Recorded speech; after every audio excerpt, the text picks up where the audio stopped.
Hello, everyone. Cooperman257 here with Dan and the Ghost, aka Tom, regular guests on Captain Stream Swiss, and we're here to discuss the by-election. But of course, for Dan, this is his first time officially on the channel. Well, he's speaking on the comments, but let's see. I'll allow him to introduce himself.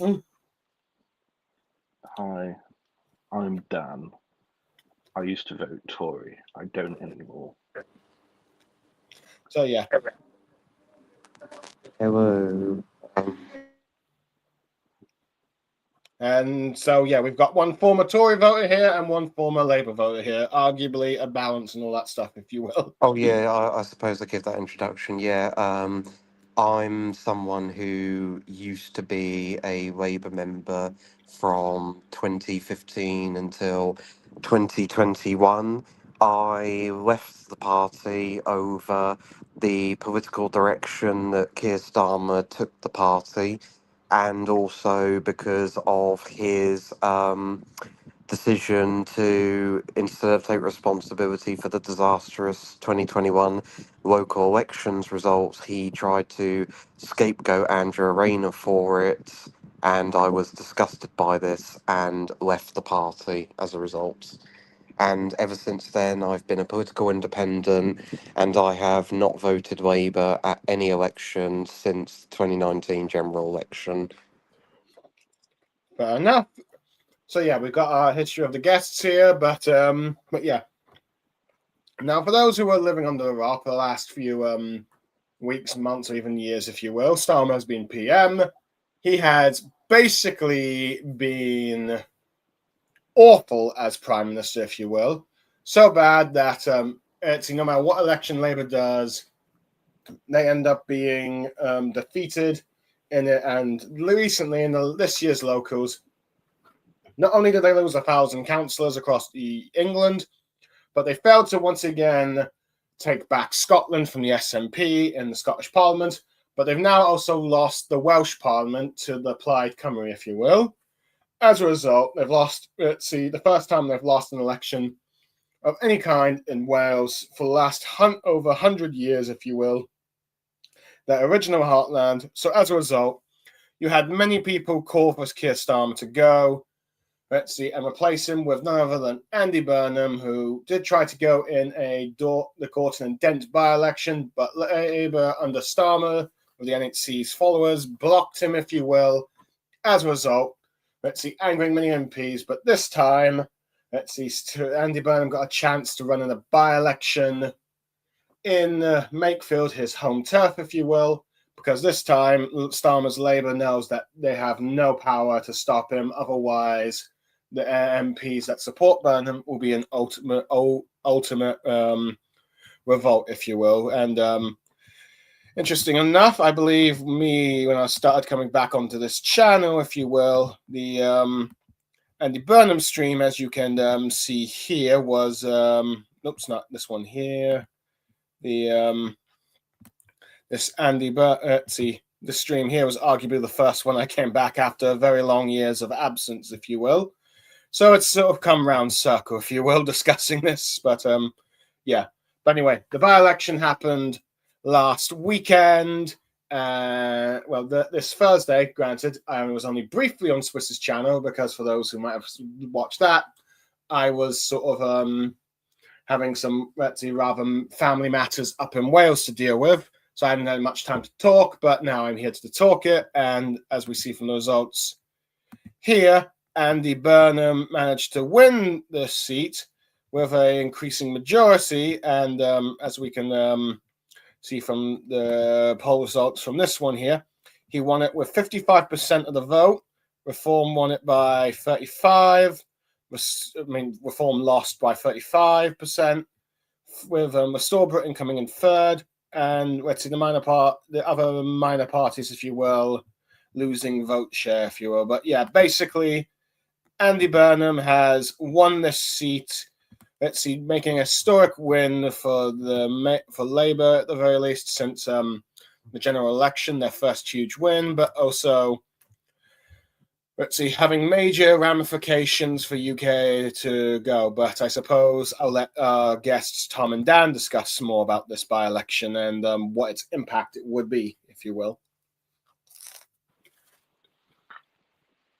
Well, I think we have got to the point now where somehow in the space of 2-3 days, our Prime Minister of this great country has gone from saying he'll fight a leadership election to the possibility that within 12 hours he might set out a timetable to resign. So clearly the herd has moved within cabinet, within junior ministerial ranks, and within the backbenchers against him significantly in the past few days. Yeah.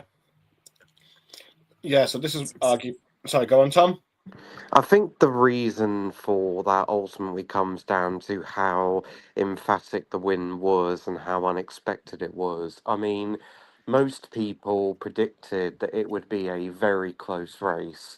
I myself thought that Burnham would win, but he would only win by about 3%. But in the end, he blew Reform out the water, doubled Labour's majority in Makefield, and increased their vote share by 10 points, vastly beating Josh Simons and doing only a few percent worse than they did in 2017, which was their best result ever in Makefield. So I think that the result was so emphatic that it left Labour no choice but to back Burnham, because from that point on, there's nothing Starmer and his acolytes could say any more to Burnham to counter them, because he passed basically every test that they set out for him. He increased their vote share, he increased their majority, he defeated Reform, and his vote share was significantly bigger than Reform and Restore combined. So there was simply no argument that they could put forward to him that wasn't a cope argument like, oh, well, this seat's always been Labour, so it wasn't that much of a win, which is a ridiculous argument to make given that Reform swept the board in Wigan, including Makefield, in the local elections, and everybody predicted this would be an extremely close race in a constituency that was in Reform's top 10 target seats, with every demographic circumstance favouring them. So Starmer was essentially left in no position but to take the position that he was in. He was either going to do this or he was going to fight it and be humiliated in a way that was worse than what happened to Boris Johnson, and he would gain nothing from it. So Oh, it yeah. was no choice, really. Oh, yeah, and we can see here from some of the opinion polling, it's, as you said, some thought 3%, 5%. There was one 10% and one 12% near the end, but as we can see, Burnham did a 20% lead, as you can tell, which is quite amazing. Granted, I think nearly 10,000 majority, which is arguably in this day and age of politics, very rare. Usually it's like a couple of thousand majorities these days, but it's like nearly 10,000 is like, that is like a safe seat majority wise now. And even then, that's still a bit rare these days as well. But yeah, it's like, I think only a handful of MPs at this point have got 10,000 plus majorities now. Yeah, it's not. The only ones I can think of off the top of my head are Rishi Sunak, Bob Blackman, I believe Tim Farron, and I can't think of anybody else who's got a 10,000 plus majority now. There's a few Labour ones around Liverpool that have that, and yeah, I think it is just Sunak and Oliver Dowden for the Tories that have that. Bob Blackman as well. He's got 10,000 plus. Well, yeah. that plus the whole of India, yeah. That is true. Yeah, but yeah, it's like pretty impressive given the fact that let's see, Reform were expected to win. Let's see, we did pretty well, of course, here in the local elections because I think they won every Makerfield seat that was available for the locals, if I recall right. I think they did. They did, yeah. They won all of them that were up for grabs. the only reason why with Labour still retained control of Wigan Council and weren't vaporised there in the locals is because it was only a third up for election. So they were able to retain control of the council because there just wasn't any way of getting rid of them, even if they tried. Yeah, we do thirds. I think every council does thirds in Greater Manchester. Yeah, it was one of those ritzy council elections, which probably for a lot of councillors were probably happy that that was the case, given any ones that had all their candidates staying up probably had Labour had completely annihilated. Yeah. But besides, of course, Reform, you had the candidate, Robert Kenyon, who my understanding was a plumber selected by Reform, arguably to match the Green Party's success in the Gorton and Denton by-election, as to sort of like relate to the working class and not use someone like Matt Goodwin, if you will. I think it might have been worse than Matt Goodwin, you know. But yeah, as Dan has pointed out, they might have been better off with Matt Goodman because Robert Kenyon got in all kinds of scandals with what he posted. Yeah. Yeah, that was the case. I mean, we all thought at the time that he was initially a decent candidate because he was a local councillor. He was also a plumber. They took inspiration from Hannah Spencer and decided, oh, let's do our own version of that. That'll do well. And he was the candidate there last time.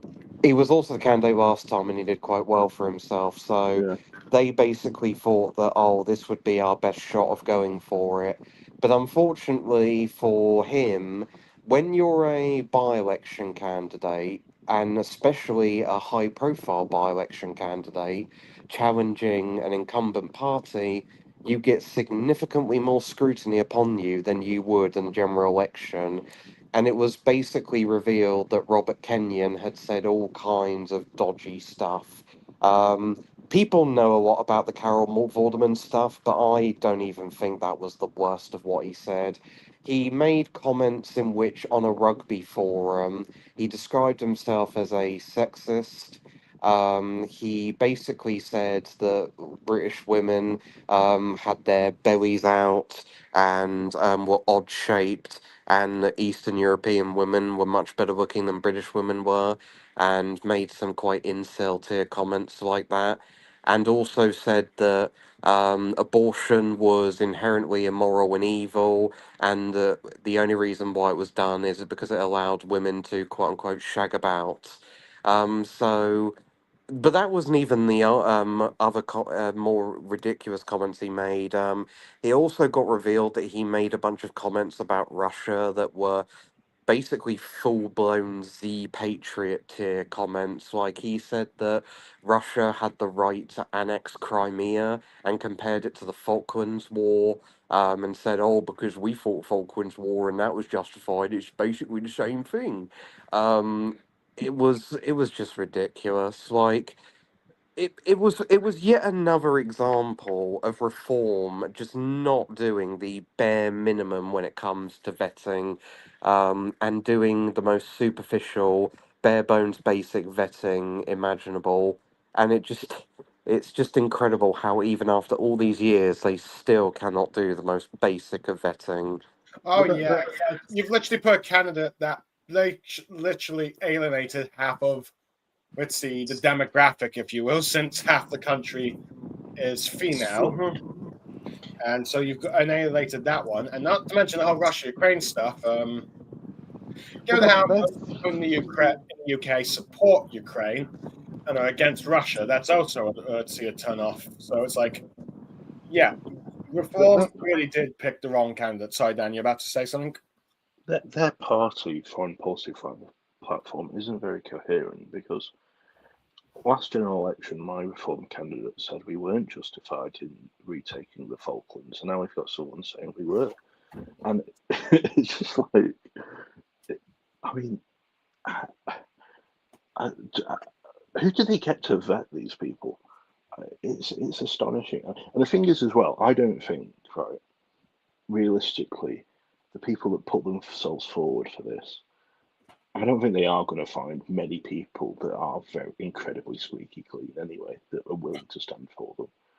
Like, even if they do vet them, if they vet them all as much as say the Tories or Labour do, a bit more, that they'll have like 5 candidates. So yeah, I don't know. It's interesting that they. To be honest, the Reform candidate seems like he'd be a Restore one, and the Restore candidate seems like she'd be a Reform one. It's quite funny, actually. Yeah, we'll get to Yeah, that. there was a lot of people that did make that comment during the election, where basically they said that it felt like the Reform candidate was more aligned with a Restore candidate, and the Restore candidate was more Reform aligned. Yeah, I mean, to be honest, reform's incoherence when it comes to vetting and the candidates is a problem that goes beyond just foreign policy, but also even domestic policy. I mean, I think that Cameron's reform candidate in his seat was an ex-Workers' Party of Great Britain candidate who was a self-described Marxist. Um, Oh, so. lovely, absolutely. Well, Okay, that seems like the guy is also in the wrong party. Just quick comment. Surely Ed Davey has a 10,000 plus. Kingston basically an orange DPRK, but I also think he does actually. Yeah. Yeah, he does. I've got it here. He's got a 17,000 majority. okay. Arguably, Yeah, he does. He's got a very, very big majority. Kingston upon Surbiton is an extremely Lib Dem ultra safe seat. The only time that it was ever not Lib Dem was a very brief period between 2015 and 2017, which happened as a result of the Great Lib Dem wipeout, where they got reduced from about 59 seats to 8. And he was one of those who lost his seat to the Tories to a guy named James Berry.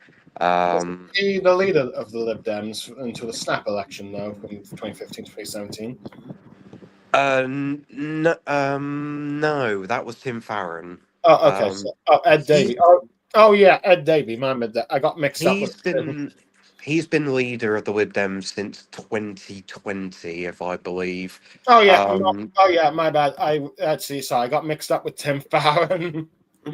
Yeah, the Lib Well, Dem leaders have been in the last 10, since 2010, have been Nick Clegg, Tim Farron, Vince Cable, Joe Swinson, and Ed Davey. Oh, yeah. If memory serves me correct. Yeah. Oh, yeah. Ed Davey got punished for being one of the cabinet ministers as well, I believe. the thing with Davy is right. There's been a lot of chat the last 12 months basically since Polanski came on the scene that he's not doing a lot to get the Lib Dems up in the polls compared to where the Greens have been, and considering how far Labour have fallen, 15 points in the polls basically. And there was a lot of talk of him getting replaced or maybe a bit unpopular in the parliamentary Lib Dems, but don't hear that much the last month or two. So I wonder what's going on there. We'll get to that a bit later, but probably back to the by-election. But yeah, Reform, seemed to picked a very dodgy candidate, and Restore ended up picking a very safe one. Seems like a very decent one, at least for their faction, which they picked someone called Rebecca Shepherd. Let's see now. Restore would gather much attention because it was debated that Burnham might have just won this by-election by the sole fact that Restore would split the right-wing vote, if you will, given how Makefield has become a bit more of a right-wing constituency for throughout the last years, particularly ever since Brexit. One example would be, but and we know that Rupert Lowe was a former Reform MP, one of the 5 that was elected in 2024, but had a falling out with Farage, got kicked out of the party, accused of bullying, formed his own party, and arguably mostly just to spite Nigel Farage. But it seems like There was a bit more that went into that after he got kicked out. What happened with that is that he was kicked out of the party for an unspecified reason at the time. They then said it was bullying allegations and also sexual misconduct allegations. Um, they then put a legal team against him in order to try and prove that, but the charges were dropped on both fronts because they couldn't be proven. And it was then revealed that Lee Anderson, after that had failed, put out a news story in which he had killed his dog, because I think it was terminally ill or badly injured or something happened to it anyway. And he basically tried to put out some slander about him, that he was an animal abuser. And after that happened, Rupert Lowe basically has been on a permanent vendetta against Farage and Reform, because he basically is like, well, these guys tried to ruin my life, so I'm gonna destroy their party as much as I possibly can, and restore Britain is the way I'm going to go about doing that. So they So, also said he had dementia as well. oh yeah, that was another thing as well. They said he had dementia as well. That was another thing they did Okay, I will against him. admit that whole dog thing reminds me of like Trump's former head of ICE, that woman that shot a pup that wouldn't listen to her orders or something. You know, the one that South Park made fun of. There's been a bunch of them who've done that. That's not anything new for them. But before we get sidetracked on that, I mean, no, that's the reason why. Well, part of the reason why Restore Britain exists. It's a part vendetta against Farage and Reform for the way that they tried to character and politically assassinate him, for disagreements. It was then later revealed that the real reason why Farage kicked him out, which he revealed in a Telegraph interview, is because he basically viewed his views on mass deportations as extreme, and didn't want them in the party. So he was kicked out for that reason. Oh, I think Objective Hate is saying evening. That's Christine Noam, I think, in regards to what I was saying about South Park. Yeah, And yeah. that, and that actual woman that dog shoots. Sorry, go on then. She was head of Homeland Security, I think, and then Trump sacked her, I want to say, about 3 months ago. Oh yeah, she basically. Oh yeah, South Park made fun of the fact that she shot her own dog. But Well, yeah, that was, I think that was when she was trying to run for president or be VP. Might have been when she wanted to be VP. I know something like that. I know. Either way, she's crazy. Yeah. But yeah, so basically, he got kicked out because he was considered too much of an extremist on immigration, so he formed his own party. And this Restore Party, well, arguably not getting much traction at first because Rupert Lowe was, well, basically a nothing MP. I mean, after all, the only reason why Reform has the appeal it does is because of Nigel Farage and the career he's built up over the last few decades. But over the couple of years or recent months, people have been paying attention to like reforms, immigration. Some thinking it's not going far enough, but also the fact that Nigel Farage let in a bunch of former Tory MPs, including like Savella Braverman and Robert Jenrick.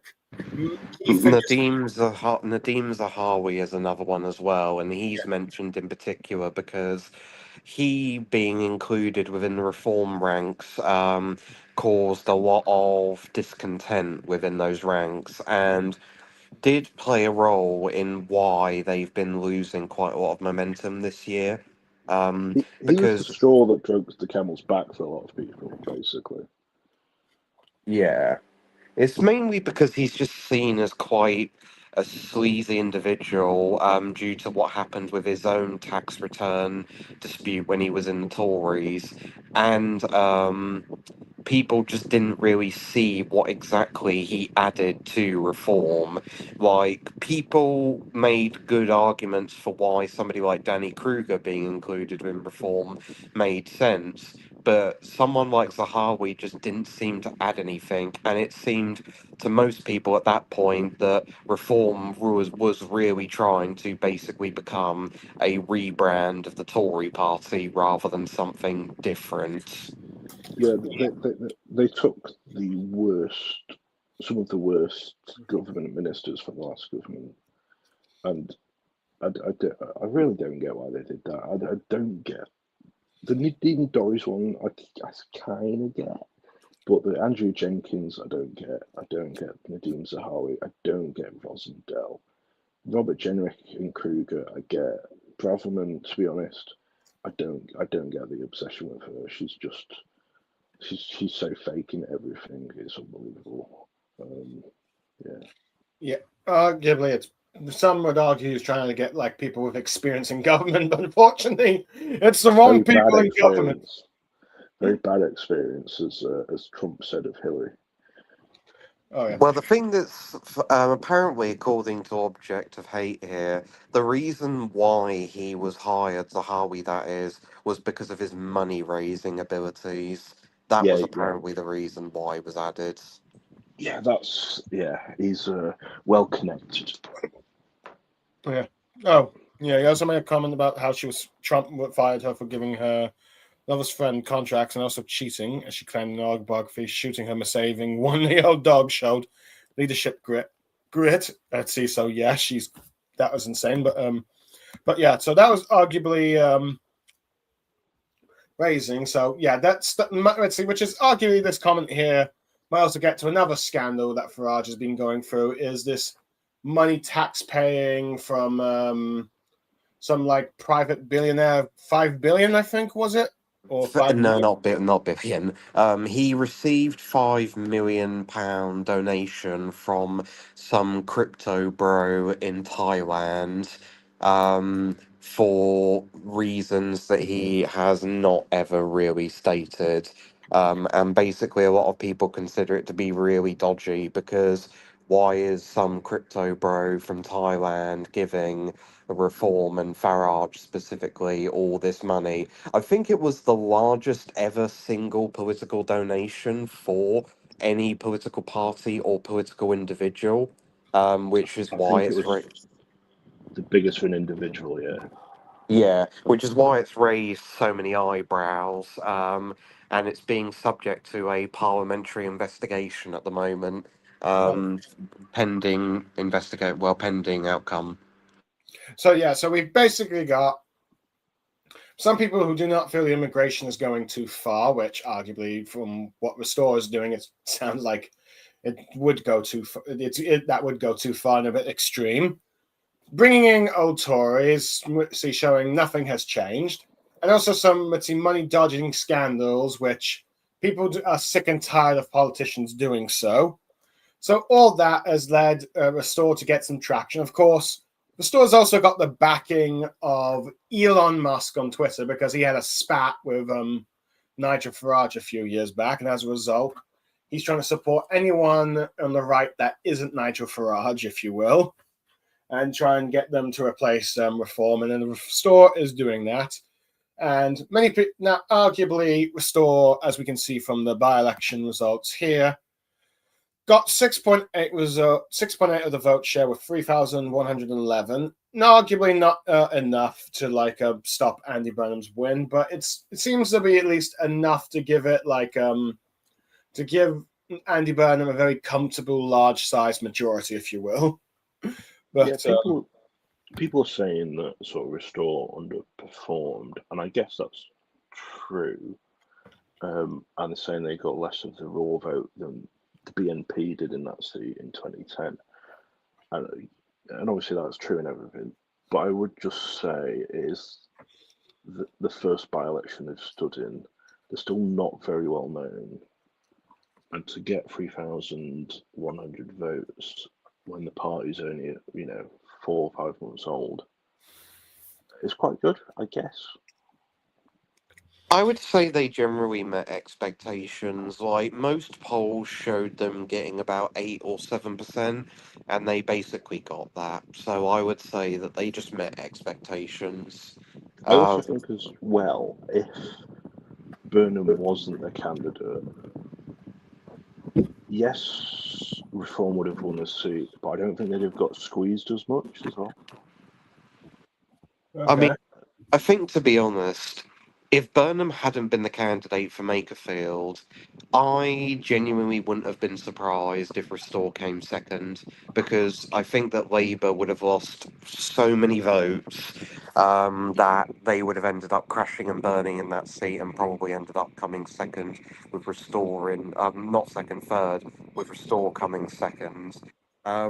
Most polling that I saw for Makerfield before Burnham went for the seat showed that Reform would get about 55% of the vote and Labour would get about 25%.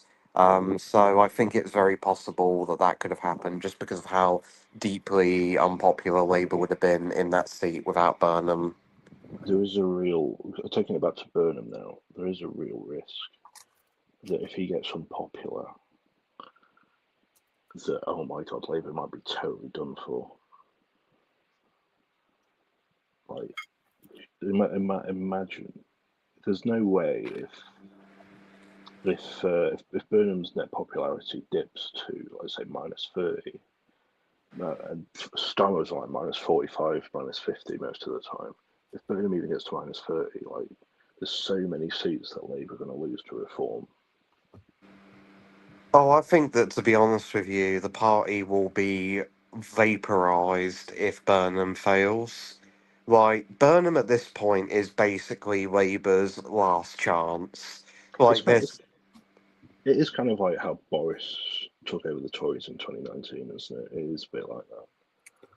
Yeah, but I would say that the stakes are much, much greater because the Tories, in the end, were able to hold on to triple figure seats, but although it was disputed whether they would even get that in the election when the campaign was going on. Yeah. But with Labour, I think that they would be crushed even more than the Tories were if Burnham fails badly because they don't have any institutional backing from British civil society apart from the trade unions. The media's against them. The civil service is split on them. The public don't like them that much, really. Businesses don't like them. Rich don't like them. Social media hates them. There really isn't any support that they have in civil society outside of trade unions. So if Burnham does fail badly in government, then I think that that is basically the end of the Labour Party because there's just nowhere. They will 100% be wiped out in this election because from that point, because after Burnham, there's nowhere else to go. Like nobody else is going to do a better job than him if he fails. Okay, that kind of like changed constituency topics quickly than I was intending, but I was going to go with the other party result, but I guess they don't really matter as they all decreased basically, and basically their voters lent their votes to either Reform, Restore, or Labour, if you will. I just want to say on that, the Tories getting 997 votes honestly kind of shocked me. I thought they'd get like 300. So I was kind of a bit shocked by that. But yeah, Okay. it's not a big thing, but I'm surprised they did manage to get 2.5% of the vote. Okay. Anyway, I'll just get to comments a bit. The power of name recognition for Burnham is quite amazing in Makefield, so I concur with Tom. He has also asked me, I do hope you go with the idea that there might be an early election if Burnham is coronated and the vibes work for a while. Skullman is saying hello, and I'm free from work. Also, Frank has commented, I joined Labour in June 2025. Nope, I get to vote on the next leader. Hello. So, but yeah, I suppose, Betsy, as you sort of both kind of led into the topic, what would this by-election result mean for Labour? And it's likely, of course, Andy Burnham is basically, this by-election was determining who will be the next Prime Minister of the United Kingdom. Will it be Andy Burnham or will it be someone like West Streeting, Angela Rayner, and Miliband? Because, well, Starmer is not going to survive. Let's see. So as a result, and let's see. Now, Burnham winning this, it's like guaranteed that he'll become the next leader, regardless of whether Starmer steps down winningly and he gets coronated, or there ends up being some sort of bloody leadership contest, if you will. And both of you have just said the kind of thing, what would probably happen if Andy Burnham has failed and all that stuff, or succeed. likely the death of the Labour Party, and Scarman says he's never rejoining Labour. So I think you've gone through that, but I suppose I should go on about what does it mean for Labour, because Burnham has won, and Starmer's apparently is going to step down tomorrow, or announces when he's going to resign, if you will, as leader of the Labour Party and the Prime Minister. You've both gone on about what would happen if Andy Burnham fails, but I'm just curious to see, what do you think it would take for Andy Burnham to fail? What do you think is the things that would cause him to fail? Just basically more or less continuity Starmer. Like, he ends up not being bold in any way, shape, or form. He doesn't take on or tackle any of the major issues that the country is facing. He doesn't do any sort of bold, visionary things like nationalising water or extending HS2 to Manchester. Basically, him failing would pretty much just be if he decides to immediately pick up where Starmer left off and continue down that path. Okay, fair enough. Danny, I think it's going to be very hard for him not to fail, and I agree with pretty much everything Tom said there. But the other thing we've got to think about here is, in the next few months and this winter, given the fact that Orange Man blocked the Strait of Hormuz for months, the energy price cap is going to rise. The budget towards the end of the year is going to be a very difficult budget that they're going to have to increase taxes to fund the kind of things that are bold that Tom's talking about. So As well as defence spending. as well as defence spending, yeah. So it's very difficult, and if I'm Burnham, I kind of accept that I'm not going to be a super duper popular leader, and I go full. I just raise tax, to be honest, and then I'd go raise tax and be bold rather than trying to placate ITV Morning TV by not raising tax and carrying on with continuity Starmer. Okay, so out of curiosity, which of all these policies you think he is actually going to follow through on and all that stuff? Because it seems to me like he wants to cause more devolution across the UK. He wants to add proportional representation, and I think he wants to at least nationalise more public transports. I think one thing he's going to do is abolish the House of Lords, because the Labour 2024 manifesto gives them room to do that in terms of what they said about reforming the House of Lords. So I think he's going to do that. I think he'll put HS2 back to Manchester. Like, he'll make that the law, and that'll be in the plans. But obviously, with the speed of the project that's currently happening, that won't be happening during this term of Parliament anyway. Other things he'll do: Thames Water will get renationalised no matter what. They'll carry on with devolution. But in terms of like a big bold offer that they can afford, that is going to deliver this Parliament, that is going to make changes, there isn't anything. Even if he nationalised all of water tomorrow, right, there isn't enough funding. Even once you've paid, if you do pay them to renationalise, there isn't enough funding to then upgrade the water systems and the storage systems and the reservoirs to reduce sewage into streams and improve water quality and reduce bills. So it's and the same with energy, basically, by the time of the next election. So it's a very difficult position right now. And that just goes to show how slow the government moves and how awful Whitehall is.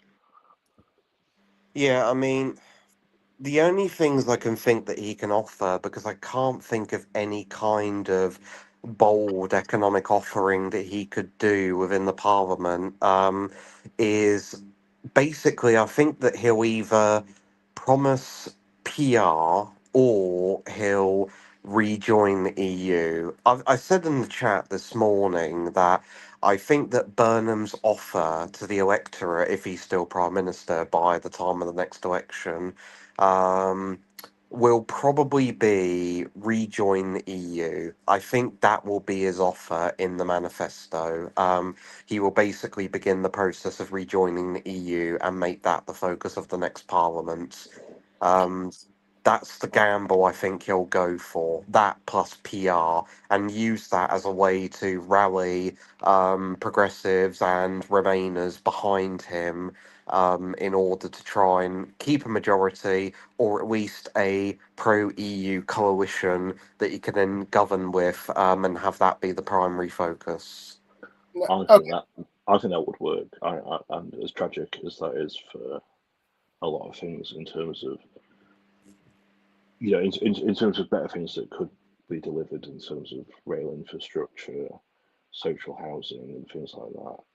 If you just dangle that little EU carrot to some of these Green and Lib Dem voters who are, not the deepest thinkers on politics, and they'll vote for it.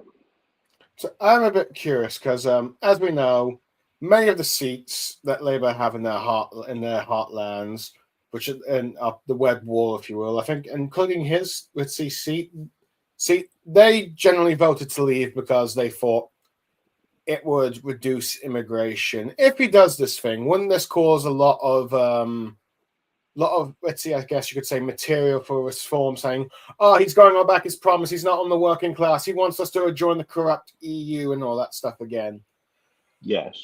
That will be their campaign, but what Burnham is hoping is that he's basically hoping that all of this polling that shows that about 55% of people would vote to rejoin the EU, he's hoping that that's basically true. Um, that's his gamble, essentially. He's essentially looking at that polling and he's going, well, if the majority of people agree, then hopefully that can be the rallying call that gets me another majority or a pro EU coalition that I can use to stay in power for 2029, 2034. Now, The thing is, as well, no one's like, I'm not even convinced they'd have us back.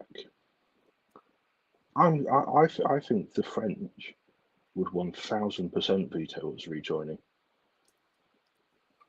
even if it was Macron or Le Pen. Like they don't want us back causing trouble. I'm not convinced they'd have us back. It would be a very hard one to figure out. I think they probably would, because I think that the EU bureaucrats would twist arms in order for it to done, because they have said over and over again that they do want us to return. The only person that I know who's like a former EU bigwig who would be against us was Jean-Claude Juncker. He basically said, "Nah, we don't want you back." But all the rest of the top EU bigwig people did say that they would want us back. I mean, Michel Barnier even went as far as to say, yeah, you can have every one of your opt-outs back.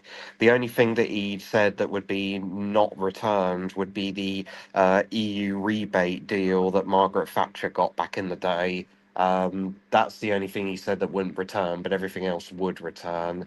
The thing that I think would be the biggest issue with rejoining and why I think it would ultimately fail in the end is I think that once the negotiations happen and it becomes clear that rejoining would involve losing the pound and Schengen, because I don't think the EU would really budge on those things. I think at that point negotiations would fall through and then leave would become permanent, or they wouldn't fall through and they would begin, but Labour would lose a general election on that basis, and then the new government would come in and veto negotiations and collapse it. Okay, so because I take it most people just like to keep the pound because of national identity or because they think the euro's not that strong a currency, right? Both. It's mainly due to disputes around sovereignty and the lack of control over monetary policy. I mean, the issue with the euro and why I've generally not been a big fan of it ultimately comes down to the lack of control over monetary policy and the fact that we, being a service-based economy, especially financial services, really need to get interest rates right. Because if we screw up interest rates, then it can really, really hammer our economy badly. And the EU, when the ECB sets interest rates, they're not thinking about one particular country. They're thinking about the whole of the EU and Eurozone together. So they wouldn't really care if it impacted us because their priority would be the whole of the Eurozone, not just Britain. And they could set interest rates which would be good for many members of the Eurozone, but would be bad for us and our economy. That's the main issue that I have with it. Okay, fair enough. Before we continue on this conversation, we've got a few comments. Nana KF1CS says, hi all. Frank says, Labour will increase your taxes. Bookmark this tweet. Rishi Sunak 2024. Nana says, he won't mass nationalise water, unfortunately. He favours greater public control, not public ownership. And he says he'll get smashed. If anyone pledges to join the EU, he'll be in for a thrashing from client media and Red Wall. Whatever polls say Leave voters are dead, people will still vote Leave if it comes to it. Let's see. Also, Josh is saying, Skullman is saying, you're very quiet, Dan. And Nana KFC is also saying, it'll be Balladera, not Le Pen, as for like the French thing. So, arguably, some people do not seem to think that Burnham will fully renationalize water, or some people think like this rejoin the EU plan just won't work just because of like how some of the public will react, particularly over the whole currency issue, but also like the media. And I think Skullman has also said, what I would do is force the water companies into bankruptcy, so you have to pay very little for them. Yeah, I agree with that. That's what I was just about to say. I think that actually be a better use of finances to renationalise energy and wait for the world companies to go bump themselves, because that will eventually happen anyway. And at the minute, the current regulations are they have to start. I think it's quadruple the amount of infrastructure funding that they had under the Tories into reinvesting into the sewage systems and that at the minute. So yeah, I actually think nationalising energy might be a better use of money, to be honest, at the minute.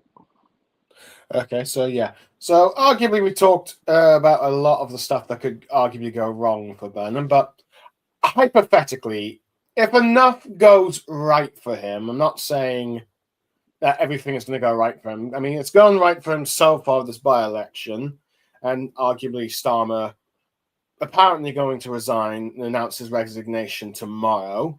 It seems like he's got a bit of a smooth sailing, though something probably bound to come into conflict. But arguably, he does enough that people see positive change. Do you see this being enough that he wins another election, or just Labour just not getting annihilated? Well, I've always said that the best case scenario for Burnham is that he would win the same number of seats that Corbyn got in 2017. Anything beyond that, I just really struggle to see it, because I've said it in the chat and I've said it on Swiss's streams, but the problems that this country face are so deep and structural that it will take decades to fix them. And Burnham obviously does not have that time. So there will still be immense public discontent, no matter what happens, and the government will be blamed for that. And much like how the Tories were blamed in huge numbers for the energy crisis that was caused by Russia invading Ukraine, I think that Burnham and Labour will also be blamed by the upcoming energy crisis that will come from the Iran war. So I just do not see a scenario where he gets a majority at the next election. I would be shocked if he does. But I can see him forming the next government, but with a pro EU progressive coalition led with the Greens and Lib Dems. What about the But SNP? that's going to be tough as well because, again, there's just so much public discontent that being prime minister is just a nightmare of a job now. In some ways, I'm kind of perplexed as to why Burnham even wants the job because it's going to be hell when he gets it. He reminds me so much of Boris because his micro assessment of the nation isn't really that academic or focused on many issues. And I mean, we saw that when he didn't even know what the fiscal rules were the other week.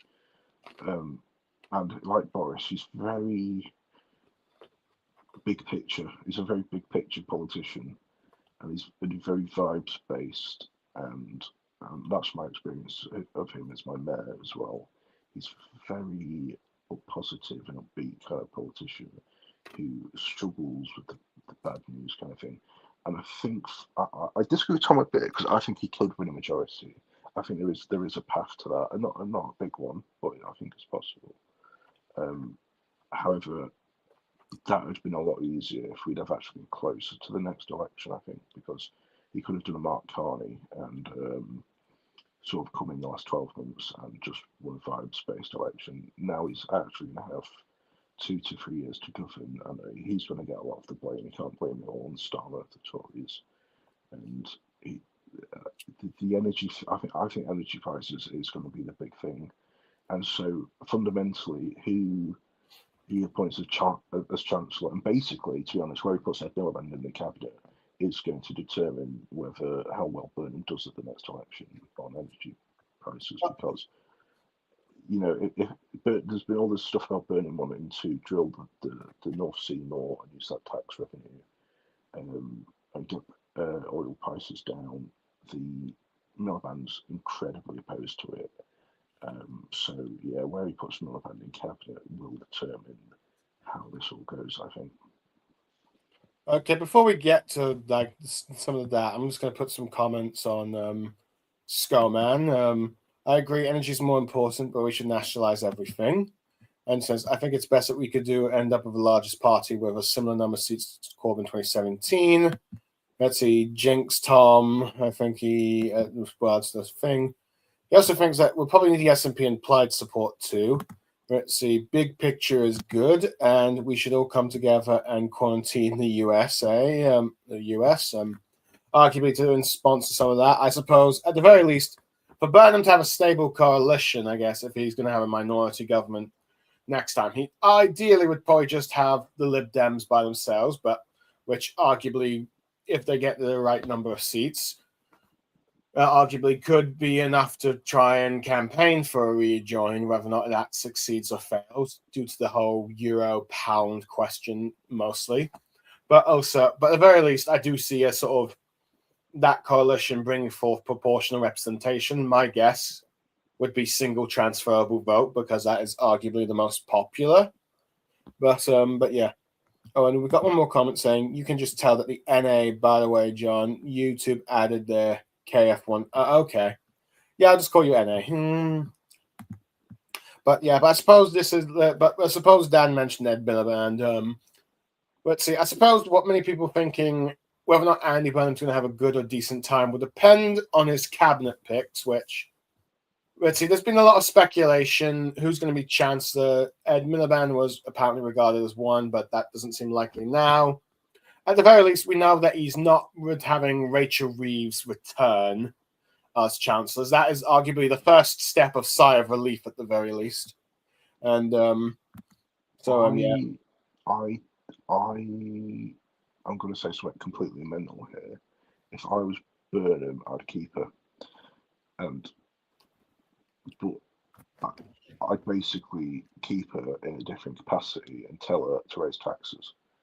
And what I'd do is I'd tell her to raise taxes in this budget later this year to use on all that spending, and then I'd sack her next year and put someone else in, like a Miliband or Healy or something like that. Just because I think the markets are going to speak to whatever he does. And then also, like he can sort of use her unpopularity for a bit. I know it sounds a bit mental, but the businesses are quite worried that, like, as bad as she is, they could get worse. I think that that's possibly why he might make either Streeting or Cooper Chancellor, because with Reeves, I think her position is just too untenable at this point. Like, Yeah, she's too unpopular, and the whole defense saga that happened a couple weeks ago has been held heavily over her head because the stuff that she was demanding was just ridiculous. I mean, she basically wanted to cut defense spending in real terms because she was just so unwilling to go ahead with it. And she was even phoning up government departments behind the scenes to basically tell them when John Healey phoned up to ask for capital budget cuts to reject them. So I think her position is just too untenable at this point. So I think that what he'll probably want to do is he'll want to get somebody from the right wing of the party as chancellor in order to not immediately spook the markets. And what he will hope to do with that chancellor is basically use them as a sponge for their whatever unpopularity happens. So when they raise taxes or when they borrow more or whatever, they basically will pin the blame all on that chancellor, let them absorb it all until the local elections next year, and then do a government reshuffle and get the chancellor in that he really wants to do the things that he wants to do. That's the plan I think that he'll go for. I don't think he'll go for Miliband because I think that he is worried about the markets and he is worried about energy prices that are going to go up come October when the price cap goes up again. That's what I think the plan is anyway. This if trust really has made everyone really scared of upsetting the markets these days. It But is because oh yeah, it's because her idiocy has basically imposed a near permanent risk premium on anything that we do from now on here. From now on, like anything that we'd literally do with regards to monetary policy, fiscal policy, borrowing, spending, whatever, is put under microscopic levels of scrutiny by the markets because of that risk premium that she forced upon us. If she hadn't done that, if that mini budget had never happened, we would have had so much more leeway to do things with regards to fiscal and monetary policy and borrowing. But thanks to her, we just don't have that leeway that we once had before. the only thing I'll say to that is I think we're on this trajectory anyway, considering how bad things are going in the country. And if, let's say, Sunak had won that, yes, he wouldn't have spooked the markets and the gilts wouldn't have shut up, right? But the amount of cuts he'd have made would have been unbelievable. And that just would not have been good. And then the other thing as well is the gilts right now aren't, I know they're really high and they are very high post 2008, but the 5 year gilts right now are similar to what they were in 2006, 2007. The issue right now is the amount of debt we have is unbelievable. It's not the price of the gilts per se, it's the amount of deficit and debt we are producing every month is absolutely massive. I mean, last month, the debt for May 2026 was basically the entire debt of 2018. Like, it's insane. Yeah, The amount of government borrowing at the minute is huge. yeah. I mean, it's in large part driven by the fiscal rules because they don't leave any leeway whatsoever because they're so tight. But it basically they force the government to borrow because They can't cut anything due to both spending commitments, unpopularity amongst the public, as well as a Labour backbench rebellion.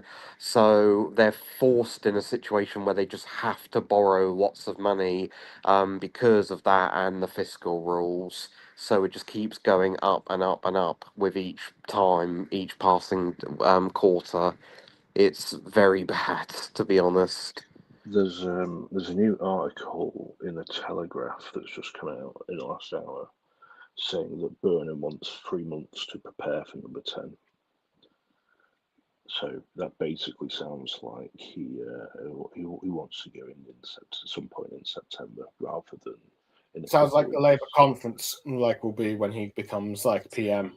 Yeah, Basically. I'm not surprised that he went for that because one, he wants to get his team ready for government because he hasn't formed it yet, and he wants to have a laid out plan. He doesn't want to repeat Starmer where he just waltzed in and was like, I'm gonna win through aura."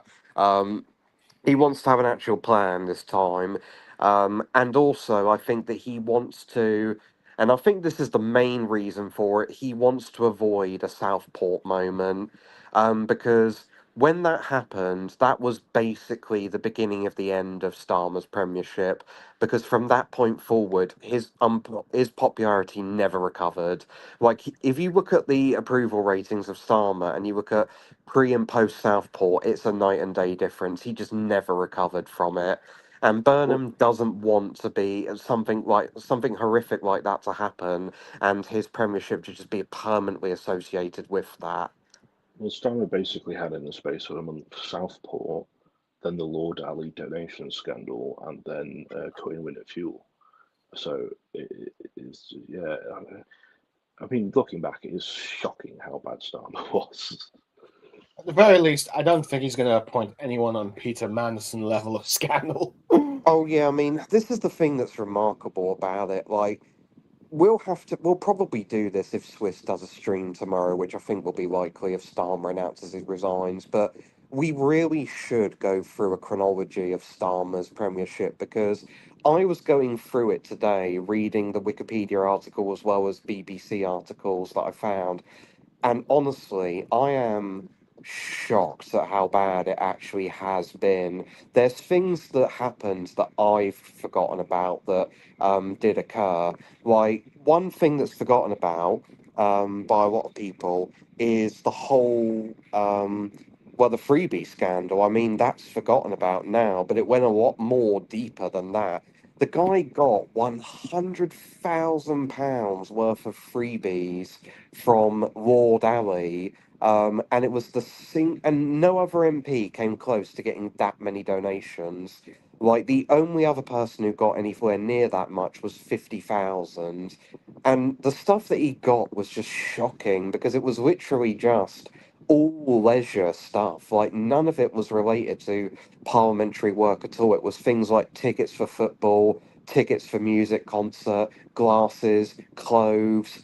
It was none of it was just related to anything parliamentary at all, and it was just to go and do that after 6 months after you promised to bring politics back to service is just incredible to do. Well, Like, it came out since, but a lot of these donations were all while you were saying this in opposition. Like, that's when it like hit the public consciousness. But I know a lot of the tickets were after he became PM, but I mean, a lot of these suit donations and glasses were while he was slagging Boris off for being, a dodgy bloke. But yeah, I probably need to maybe I should do that stream of the rise and fall of Labour throughout the century or something. Because this feels oh like, God. but yeah, well, it's one continuous fall with a slight uptick in 2022 and 2017, isn't it? Basically. let's see. So, Pretty much, yeah. though, of course, let's see, there'll be other things I tackle, but other than that, I definitely gonna do that ranking post-war prime minister stream. Let's see if Starmer does resign to announce his resignation tomorrow, because at the very least, I'm going to do that, and we're probably going to talk about all the stuff with Starmer. Anyway, I'm going to go to the comments for a bit. Skullman says STV is the best one. Average Joe says, I don't see a campaign to join EU, but customs union. Let's see. Skullman says, the maker for all is we actually attempt to change things, if Ed is made chancellor or not. If not, I think we can lack in for continuity. Keith NA says, it's hard to see a different chancellor making that much difference when Burnham has signed up to the same fiscal rules as Starmer. Let's see. Average Joe says, the worry for Burnham, if he makes Ed Miliband chancellor, you might get a dramatic spike in borrowing costs for the UK. NA says, there's an article on the BBC talking about what Burnham might do as PM that goes through who has campaigned for him and might get a cabinet positions. Skullman says, Reese has to go, but I don't see the good in replacing her with clones. NA says, are you going to do a separate stream on the Greater Manchester by-election, Cooper? Okay. So let's see. Yeah, I could possibly do that. Let's see, as we might talk about that a little bit, but I want to just get some other things done first. Skullman says, I think we're heading for the caretaker PM Lammy until Burnham takes over in September. Oh, God, Okay, no, please no. If that's the case, we'll probably get our first black PM, even though To be fair, I don't think that's entirely out of the possibility, because I don't think it's entirely impossible, though I think it's unlikely, that Starmer tomorrow just does an Ed Miliband and fully resigns, like, there and then. Like, he doesn't, like, the Burnham doesn't immediately become PM, but I genuinely would not be surprised if he just fully drops out and stops being Prime Minister tomorrow and announces that, because I think he is just done at this point. Like, I think that he knows how bad it is, and if the news reports are correct, he has this feeling of a betrayal from the Labour Party. Like, he feels betrayed by Burnham, betrayed by his cabinet, betrayed by Labour. Like, he just feels a sense of profound betrayal. So there very well could be a thought within him that goes, you know what? Screw all of you, I'm out, and just fully drops out. but now he So, knows how Corbyn felt in 2020. I'm Yes. going to say a couple things on that. So, I think if I'm Burnham, I want him to stay on and carry on with his King's Speech agenda, because, especially on immigration and other stuff similar that's quite unpopular amongst Labour MPs, is what you can do is try and get Starmer to pass all that stuff in July and September. However, Starmer being PM now has absolutely zero authority to pass any of this stuff whatsoever in the House. So it's pretty difficult to see what's going to happen, other than just constant uncertainty for 3 months, to be honest, whether it's Lammy or it's Starmer as PM. And it's just very bad for the country. It's going to be really bad. Whitehall is going to grind to a halt. Nothing's going to get done for 3 months. It's going to be awful. And Starmer is not going to like 1 second of it. And he's going to try and find a legacy without having to do any. You know what? Starmer's going to probably spend 3 months trying to pass the assisted suicide bill. That's probably going to be it. Like, what else is he going to do? He has no authority to pass anything else, really. The problem with that is that even if he wanted to, he couldn't, because he would need to get it past the Lords first, and the Lords have already said, because it's the exact same bill, that they're going to block it. And even if he wanted to use the Parliament Act, he can't do it for a year. And he's obviously not going to be here this time next year, so he can't use the Parliament Act either. So that will be another failed bill that he just can't get through. This is why I think it's not impossible that he resigns tomorrow, because I think that he's having these thoughts and debates in his head, and he's going, well, what is the point of me sticking around for 3 months doing absolutely nothing, because the Labour MPs all hate me and are going to block every single thing that I do, apart from bare bones basic admin stuff. Why Yeah, should I stay? Like, there's yeah. no point in me staying. Just, I'll hand this over to David Lammy to take care of. Basically, yeah. I think the other thing is, just on a slight tangent that we're missing here, is I'm still not 100% there's going to be a coronation, because I think someone like Darren Jones might be salty enough, or Wes might be salty enough to try and get A1. Now, Starmer's not in the contest. All Starmer's backers are going to try and back someone to go against Burnham in a contest, right? And Streeton's already got some backers that weren't backing Starmer. So I think it's still possible there's a contest. Not likely, but I think there's a 5-10% chance there's still a contest here. I think that is possible as well, especially if it's 3 months of dithering, because I think that if it's going to go on for 3 months, there's going to be people like Wesley who are like, well, if we're just going to sit here and dither for 3 months, then we should do something during that 3 months. Let's have a leadership contest. Let's have a policy debate. Yeah, let's. It's. I think long term as well. I know people going about the damage it could do to the party, and I've mentioned it before. But the absolute necessity for Burnham A to be tested and sort of get match fit for when he's PM, and B, have his own policy platform that is voted on and accepted by members of the party, of the government, means he's going to have far more leeway to do what he wants in government because he's been elected as party leader. And there's going to be a point in the next year or two he's going to do some unpopular things, and everyone's going to say, well, he didn't even get a mandate from the membership. He's just like Sunak. Like, it's not going to go well, I think, if it is a coronation, to be honest.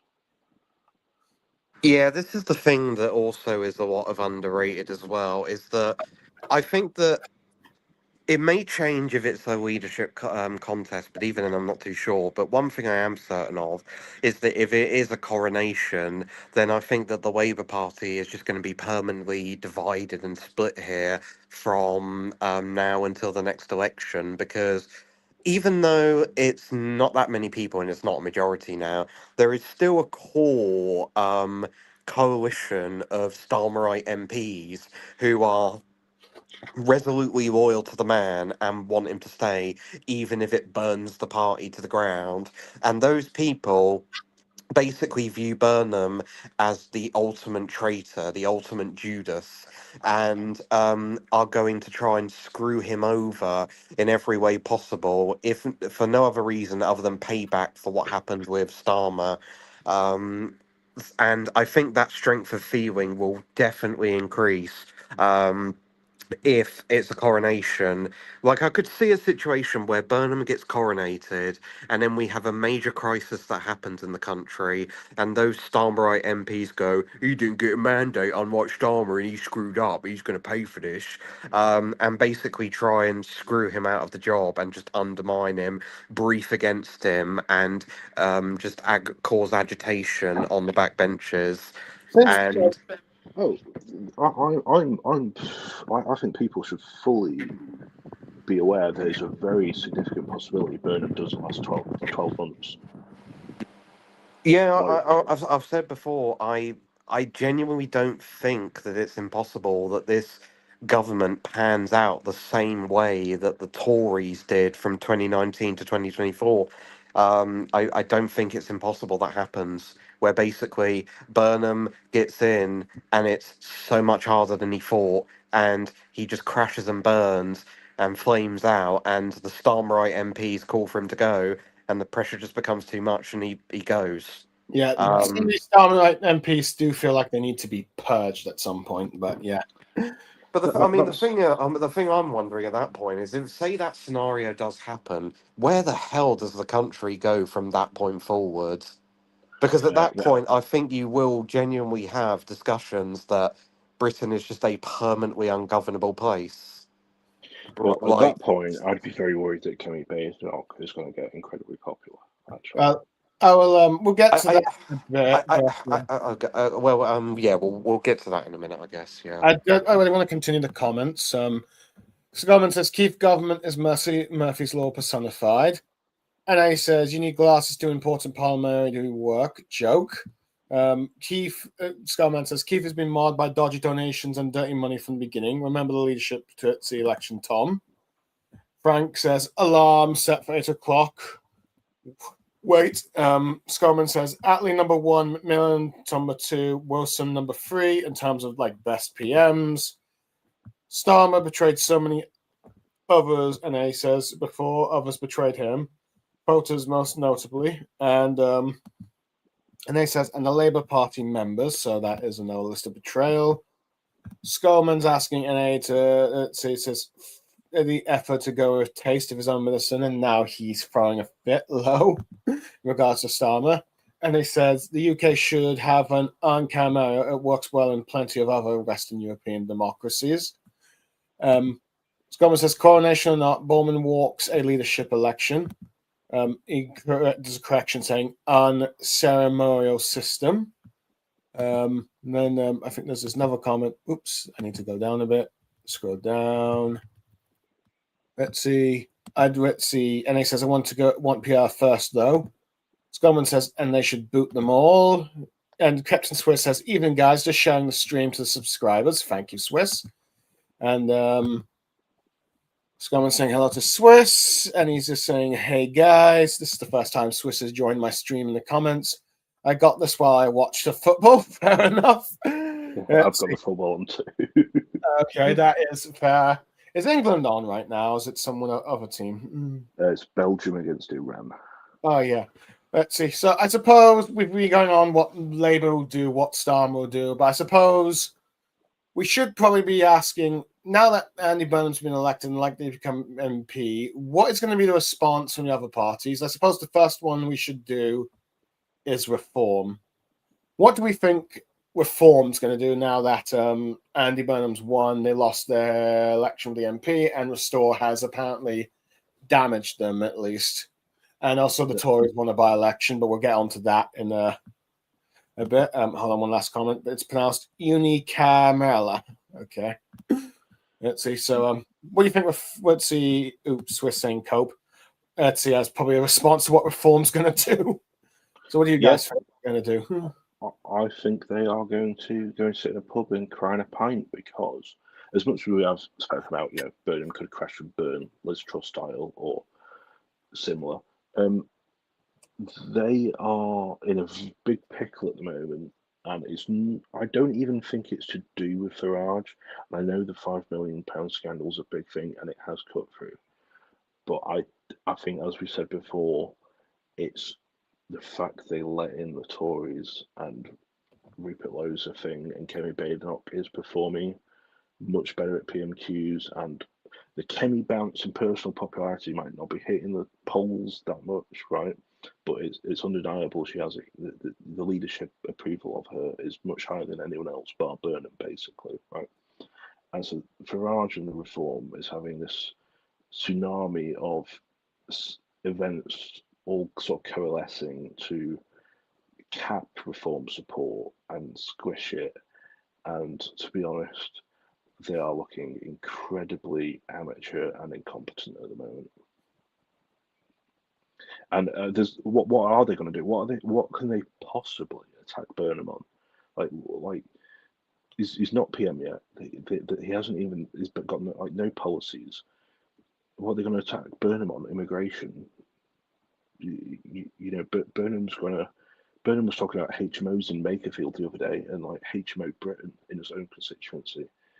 As long as he does the talk, as Tony Blair always did, and I know he's the Dark Lord and he's evil, but you watch Tony Blair talk, watch him give speeches at like the CBI and various unions and whatever in the 2000s. He's always talking about immigration, not doing much, but he's always talking about it, and he's playing to the choir, and he's saying, "I'm listening." And Burnham at his core is a Blairite communicator. And he will play that card. He'll say, I'm listening, I'm compassionate about it, but yes, it's too high. I'll do a little bit on it. What else have Reform got to offer? What other policies do Reform have other than fracking? I don't know. I imagine what they'll probably do is culture war swap. Like boomer culture war swap, basically. and that'll be the main thing they attack Burnham on. It'll be ridiculous nonsense like, oh, can Burnham define what a woman is? Can you, Burnham? Can you do it? Oh yeah, I can definitely see that, and I can definitely see J.K. Rowling getting involved. She always voices her opinions whenever the trans issues about. But yeah, Fundamentally, though, right, issues that Reform voters care about and that Reform politicians care about have, yes, if the public knew about them, I think they'd be on Reform's side a lot more, right? But fundamentally, they do not have the cut through from the mainstream media. They are not raised in the mainstream media, and they were barely raised on Twitter. And, I mean, look at the puberty blockers thing, right? There's no way the majority of the public support puberty blockers for 11-year-olds, right? But how many people do you think in the country actually know that's about to happen? Like, not many. Probably none, Yeah, more than likely. it's and if they do raise it, right, and when they Reform do raise things like that, they always raise them in like the meanest possible like online way that makes them look like unsympathetic, cold bastards of like the Tories of like 2001, right? And it's so just it basically, just so go on. we're actually getting to the point now where I think Reform are starting to make policies they support that were popular unpopular, or like Starmer did. So basically, they're turning themselves into the new nasty party. I wouldn't say nasty party. I'd say I mean, you could say that, but they're very they don't know how to read a room. They don't know how to read their audience very well, and the audience being British undecided voters. Okay. They could, and also they can no longer play to their own choir anymore. I mean, they're shocking at that these days, and they were quite good at that a year or two ago. Okay, so fair enough. No one wants Lee Anderson bacon sandwich slop. Oh yeah, 30p lead. Oh yeah, that's another thing I think they'll do as well. That another thing they'll do over the summer is Lee Anderson will post anti-woke fry-ups on Twitter on every Wednesday, and which he'll be like, "It's Wednesday. Um, here's my bacon. Here's my super deluxe bacon fry-up. I bet you don't like that, Body Bag Burnham, do you?" But just imagine, right? You're a Reform councillor right now, and you want some guidance, right? You're an ex-Tory or an ex-Tory councillor, and now you're a Reform councillor, right? And you're there on a council, you control a council, you might have a cabinet position or be on a committee or whatever. And every Thursday or whatever day it is, you see Lee Anderson post that, when in reality you want some help of how to deal with send and social care in your council, and all you get is Lee Anderson bacon butties. Like, imagine how depressing that is. Oh yeah, I can see it happening now. It's like you call up Reform Central Office and you're like, "Hey, I'm the Kent councillor who of this ward. I need help with a constituent who is got a disabled child and they need some send provision. What's your suggestions on this?" And Lee Anderson phones up and is like, "Oh, give him a fucking bacon butty. That'll sort it out." Okay, so basically, Reform may just go completely crazy, either putting off their voters, any potential voters.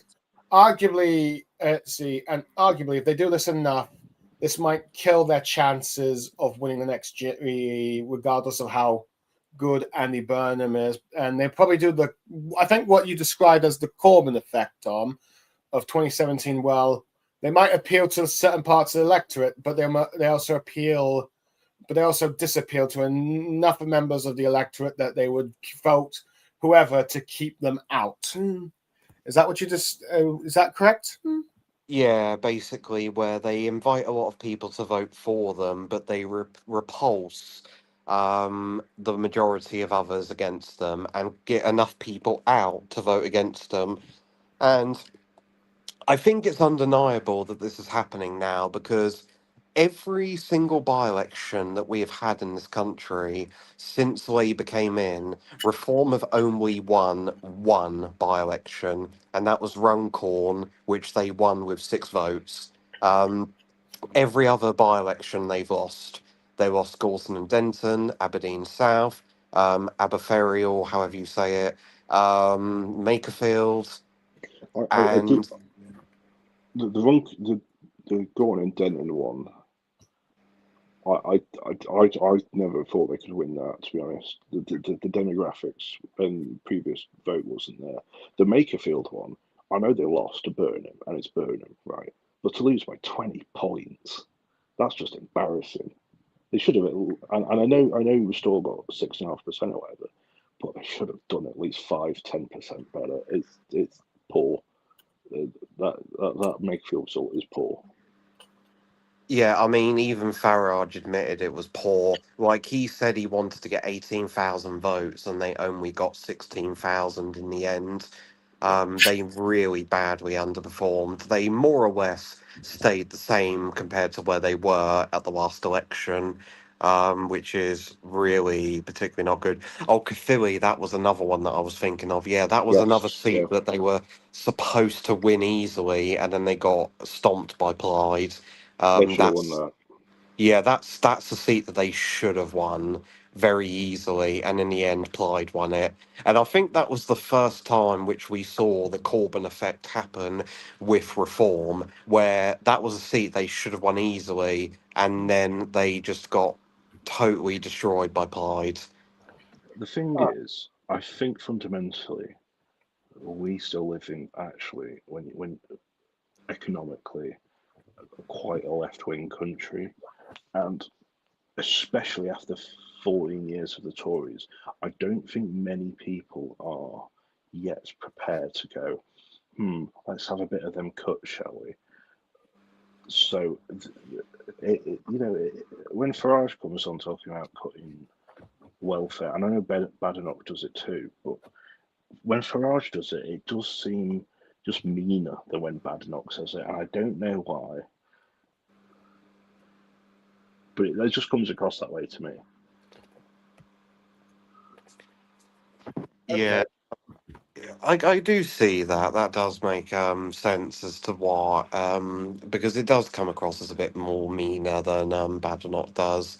It's because it's just very vulgar in the way he does it and way he goes about it, as well as his tone of voice. Yeah, it's just his shoutiness and it's just constant. It's just shouting, boring all the time, and he's really lost the plot actually in the last 12 months, I think, and it's quite weird. Oh yeah, I would probably I say think because the pressure is getting to him and he's worried about actually being prime minister. Like, I mean, we talk about Burnham and Starmer and Truss flaming out, but I honestly think that Farage's tenure as prime minister would be comparable to when Edwin Poots was the leader of the DUP. Like, I genuinely do think it would be that short because I cannot see him wanting to actually be prime minister. He does not want that responsibility, nor does he want the pressure that comes with it and all the overwhelming hatred that comes along with it. So I could very well see him being in there for a week or two, realizing the scale of the problems, doing his very first unpopular policy, sparking off gigantic protests all throughout the country, and then just goes, right, I'm done, I'm out, bye. I do think it is possible though in the next year or two. The Labour are first in the polls. I mean, Labour could get first in the polls over the summer, given how everything's going, and then the Tories overtake Reform in the polls, and Farage actually quits as leader before the next election. And then the Tories just hoover up all that Reform vote, and we get a straight Badenoch Burnham fight at the next year. It's possible. We'll get to that in a bit, though. I suppose from what I can tell, arguably, I'd say with Andy Burnham right now, I'd say Labour have a chance of winning, though granted. Reform possibly could, though, still win, though I don't think they'd get a landslide. Majority seems slim, but it seems more likely hung Parliament now. But it seems like Farage would not last long. But I suppose there's also the question, and I think you might have just put it up. If Farage goes before the next general election, Reform's chances are probably dead. So it arguably could end up being Labour wins by default, regardless of Burnham's popularity. But I suppose this would probably lead to, possibly the Tories come back. But before we get to that, I'm just going to do a bit of comments. Now it goes like Reform will jump on they are crazy socialists. Average Joe says there is Mahmoud the David Blanket for the Labour part of this Labour Party. And he says, of course, No, classic dividing culture. Sorry, what? I just want to say, I think Mahmood is more she was the David Blunkett, and now she's turned into the Jack Straw of the Labour Party. Okay. Yeah, I think that's a pretty good comparison. She One was thing hard I've at noticed. first. She's toned down now. She's got more Jack Strawy recently. Okay. Right. I Anyway, think the thing that's kind of interesting here, and I think this is actually true, Skullman pointed out, he said, Badenoch is a Tory, it's expected. I think many people who vote Reform or would consider it are turned off by that stuff. Yeah, I think that's actually a good point, and I think that again goes back to my vibes theory of everything thing. With Badenoch, when she said, oh, cut welfare, everybody expects it. Like, that's what the Tories do. Like, they cut the welfare state. That's just their thing. That's their Well, brands, the unique selling point. Whereas with Reform, I think there's a lot of Labour voters who vote Reform, especially the X one, the older ones, who think that Reform is basically old Labour or blue Labour, where they think yeah, that they're socially conservative but economically left wing. So or when they even hear Blair. Farage, yeah, so when they hear Farage come out with, oh, car welfare, privatise, tax cuts, they go, oh, I wasn't expecting this. I thought this was Blue Labour. Oh, yeah. People don't want the Tories. People that's the issue here. People do not want the Tories. They want Blue Labour. A lot of people in the red wall, that is, and that's Farage's target's vote. And he's not doing that. He's offering them Tory slop. Mm-hmm. Anyway, yeah. I'll get on to the comments. They'll post videos of them patting bacon's sons, moaning about woke Muslims, libs, and taking their bacon away. Scarman says something that's going under the radar is the shambles the Welsh Reform is in. They're possibly handling a split already. Let's see. Average Joe says, I want more Sarah and poaching. Tell us we need England to keep winning, else she's going to get a black eye. Scarman says, Philly. NA says, Scarman, absolutely. How many people know their leaders appointed the guy photo during the salute at his special advisory?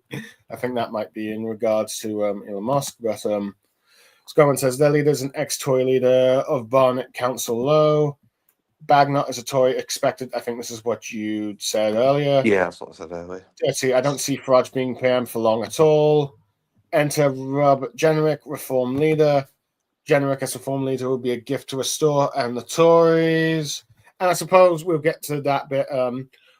What do you think Restore's likely to do with this result? As far as I can tell, it seems that maybe not do. Before we do that, I just want to get on that poaching thing. Yeah, that's another example of like the nastiness and craziness of Reform recently.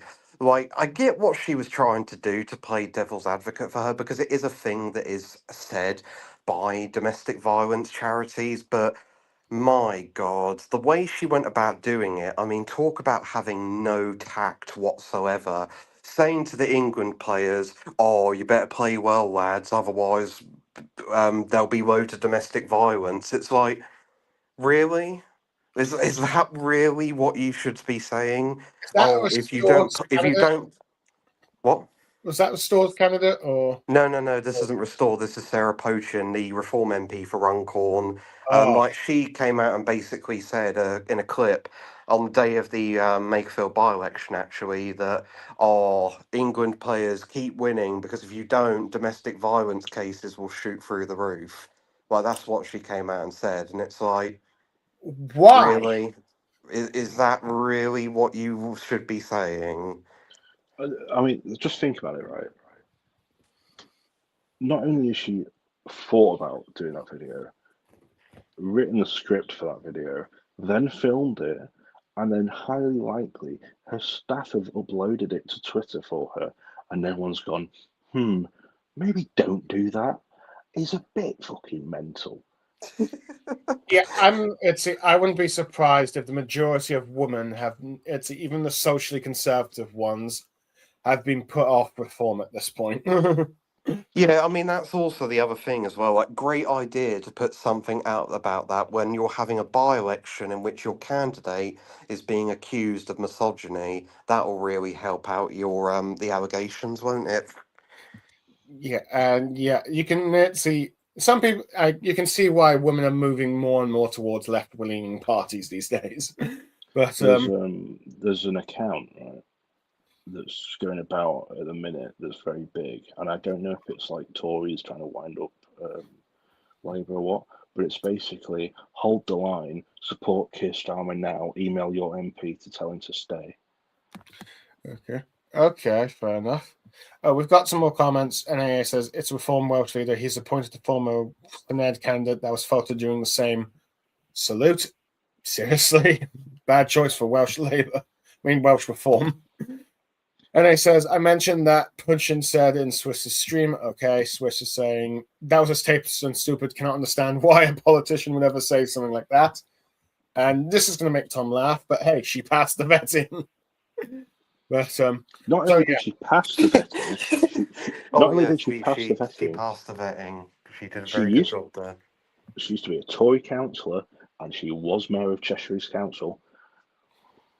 Well, anyway, I suppose. So, what do you think is what the store's going to do now? You think they're going to continue what they're doing, or you think they'll try something else to try and gather more support from Reform voters or something? What do you think?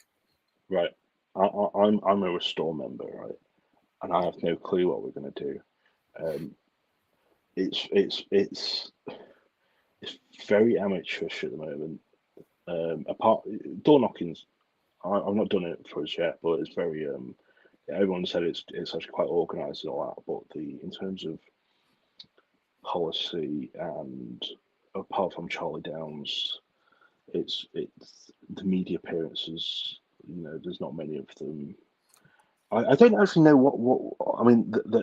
They're standing a candidate for Mayor of Greater Manchester Restore, right? And it's the father of a girl who was gang raped by Pakistanis multiple times. So that's going to be a thing in the Manchester mayoral election.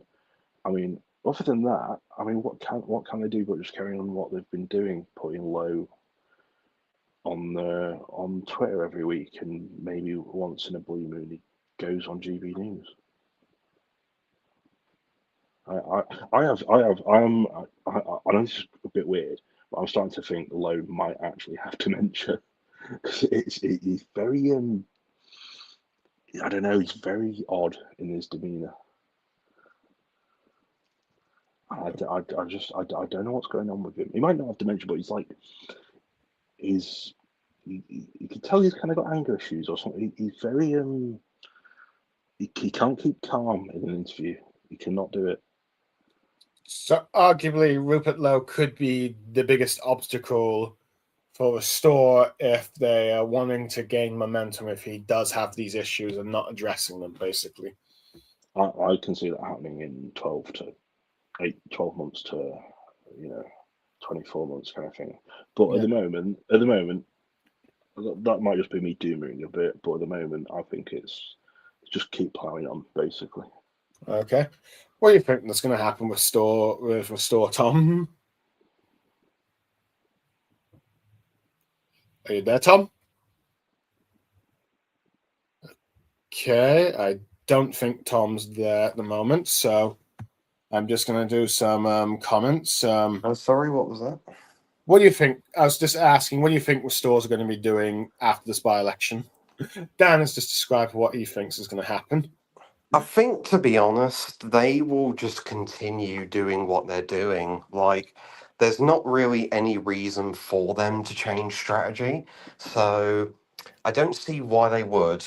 I think that they'll just continue to do what they do. I think they will continue to contest high profile by elections or elections in general in order to screw Farage over where possible. And I think that the fact that they're standing for Manchester mayoralty proves that.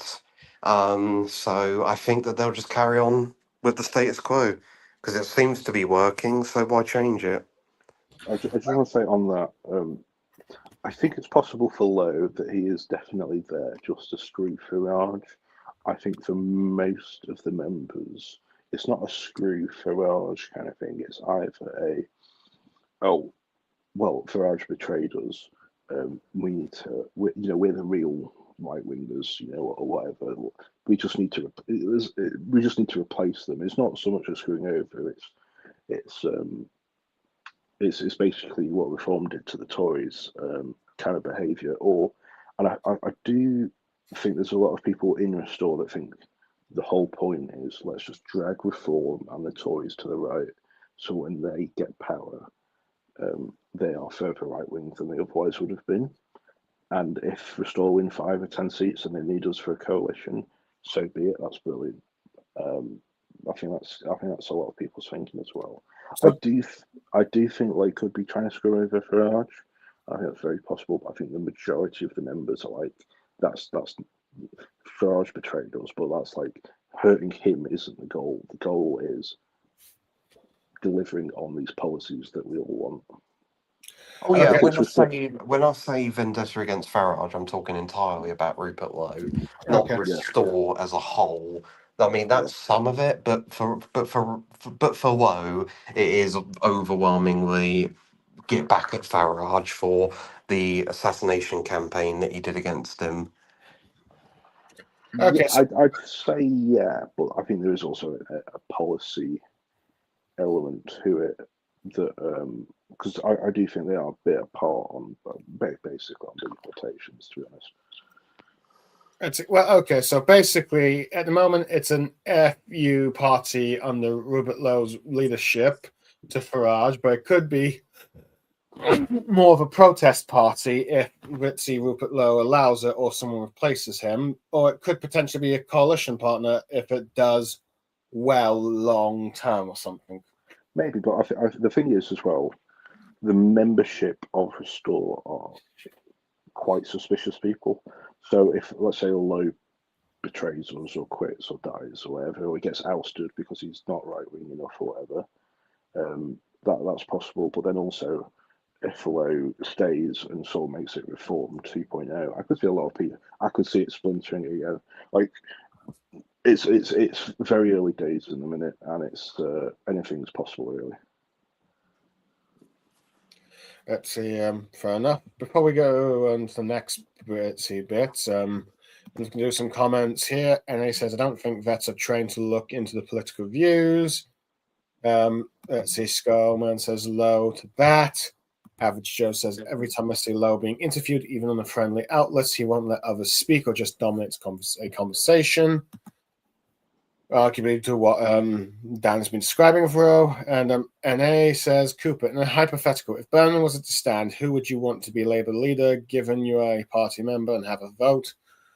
Well, if I had the choice, I suppose, ideally I would like someone left wing, but if not, I suppose if it was like, if Miliband or Rayner stand, I'd probably pick them just so that they would maybe produce some decent policies before Labour gets annihilated or something. I know that is probably what I want. At least some soft left candidate that at least do some decent public spending and all that stuff. But arguably my ideal left-wing candidate is not going to happen anytime soon. So, and nor is there like one in Parliament right now, I'd say. But anyway. Skipping the Tories a bit, how do you think all the other third parties will do? Like the Lib Dems, the Greens? Let's see, now that Burnham's gone, arguably this might be like someone that will take away some of the voters they have, at the very least. Before I say that, I would also just say quickly about if it wasn't Burnham running, who would I choose? My answer to that is simple: the Rayner Thornbury Dream Team. That's my that's what I want. The Rayner Thornbury Dream Team. So you that really then we hate can this country. Basically, just alienate all the socially conservative working class. Oh, it would just be, it would just be part hilarious, but also part terrifying as well, because it would be a government that would just be designed to annoy right wingers as much as possible, and my entire X feed would basically just be filled with people going, "Oh, traitors to the country, to destroying it," and or it would just be permanent right wing rage for 3 years, and then it would end with Labour getting 0 seats. Okay. Anyway, Greens and Lib Dems. How do you think they're going to respond to this by-election? They're not, which isn't good for them. I think they're both going to get squeezed quite a bit, actually, over the next few months. Unless Hypno Boob can come up with some more policies to chuck at Burnham. The thing is, right, and this is going to be absolutely hilarious if it comes to pass, right? Fundamentally, not much of the public actually care about Gaza, and the proof in the pudding is when Burnham becomes PM, if he does squeeze that Green vote, realistically, it's all about what happens here, not what's happening in Gaza. Because Burnham's barely talked about Gaza. He voted for the Iraq War, right? He was in the government that fought in Iraq until 2010, and he was in the cabinet, around the cabinet table as well when it was happening. And he's like, I mean, I just don't think the Greens are going to be able to counter him that much, to be honest, because he's just a likable politician, as politicians go these days. And Polanski really screwed up on Golders Green, so he's screwed. I mean, I think that Joe was right here when he said that the reason why Polanski is failing is because Polanski is too much of a Zionist. That's the reason why. Let's see. You know what? That's just like that is base, and there's a lot of people that say that in the Greens and in your party ever. But that is like me when I say Lowe is too soft on immigration. You know what I mean? Okay. Spellman says Libs will hobble along in irrelevance with their 70 seats. Arguably, yeah, probably not much will change. The only thing Lib Dems need to do is keep those 70 seats, because if Labour does end up losing their majority, which Tom thinks is likely, they'll probably need those seats to, for Labour to get into coalition with them so they can do their PR agenda and maybe also rejoin the EU agenda. Now, whether or not they're going to, I doubt they'll do a full-on coalition like they did with the Tories. That was like a huge mistake for them. That caused their annihilation. But at the very least, enough to give us vote and supply confidence thing, enough to get at least some policies about, but also not attached enough that they could break away if the government starts collapsing, if you will. What? So what? What do you guys think about Burnham being, when he becomes PM, right? His whole stick is he's Mr. Manchester and he's going to rebalance the country. Is there going to be a lot of people that have voted Labour or Tory in the South previously that are going to be very hacked off by that? They don't think they're wealthy and are actually going to go to the Lib Dems or the Greens because of it. Let's say you live in Bristol, right?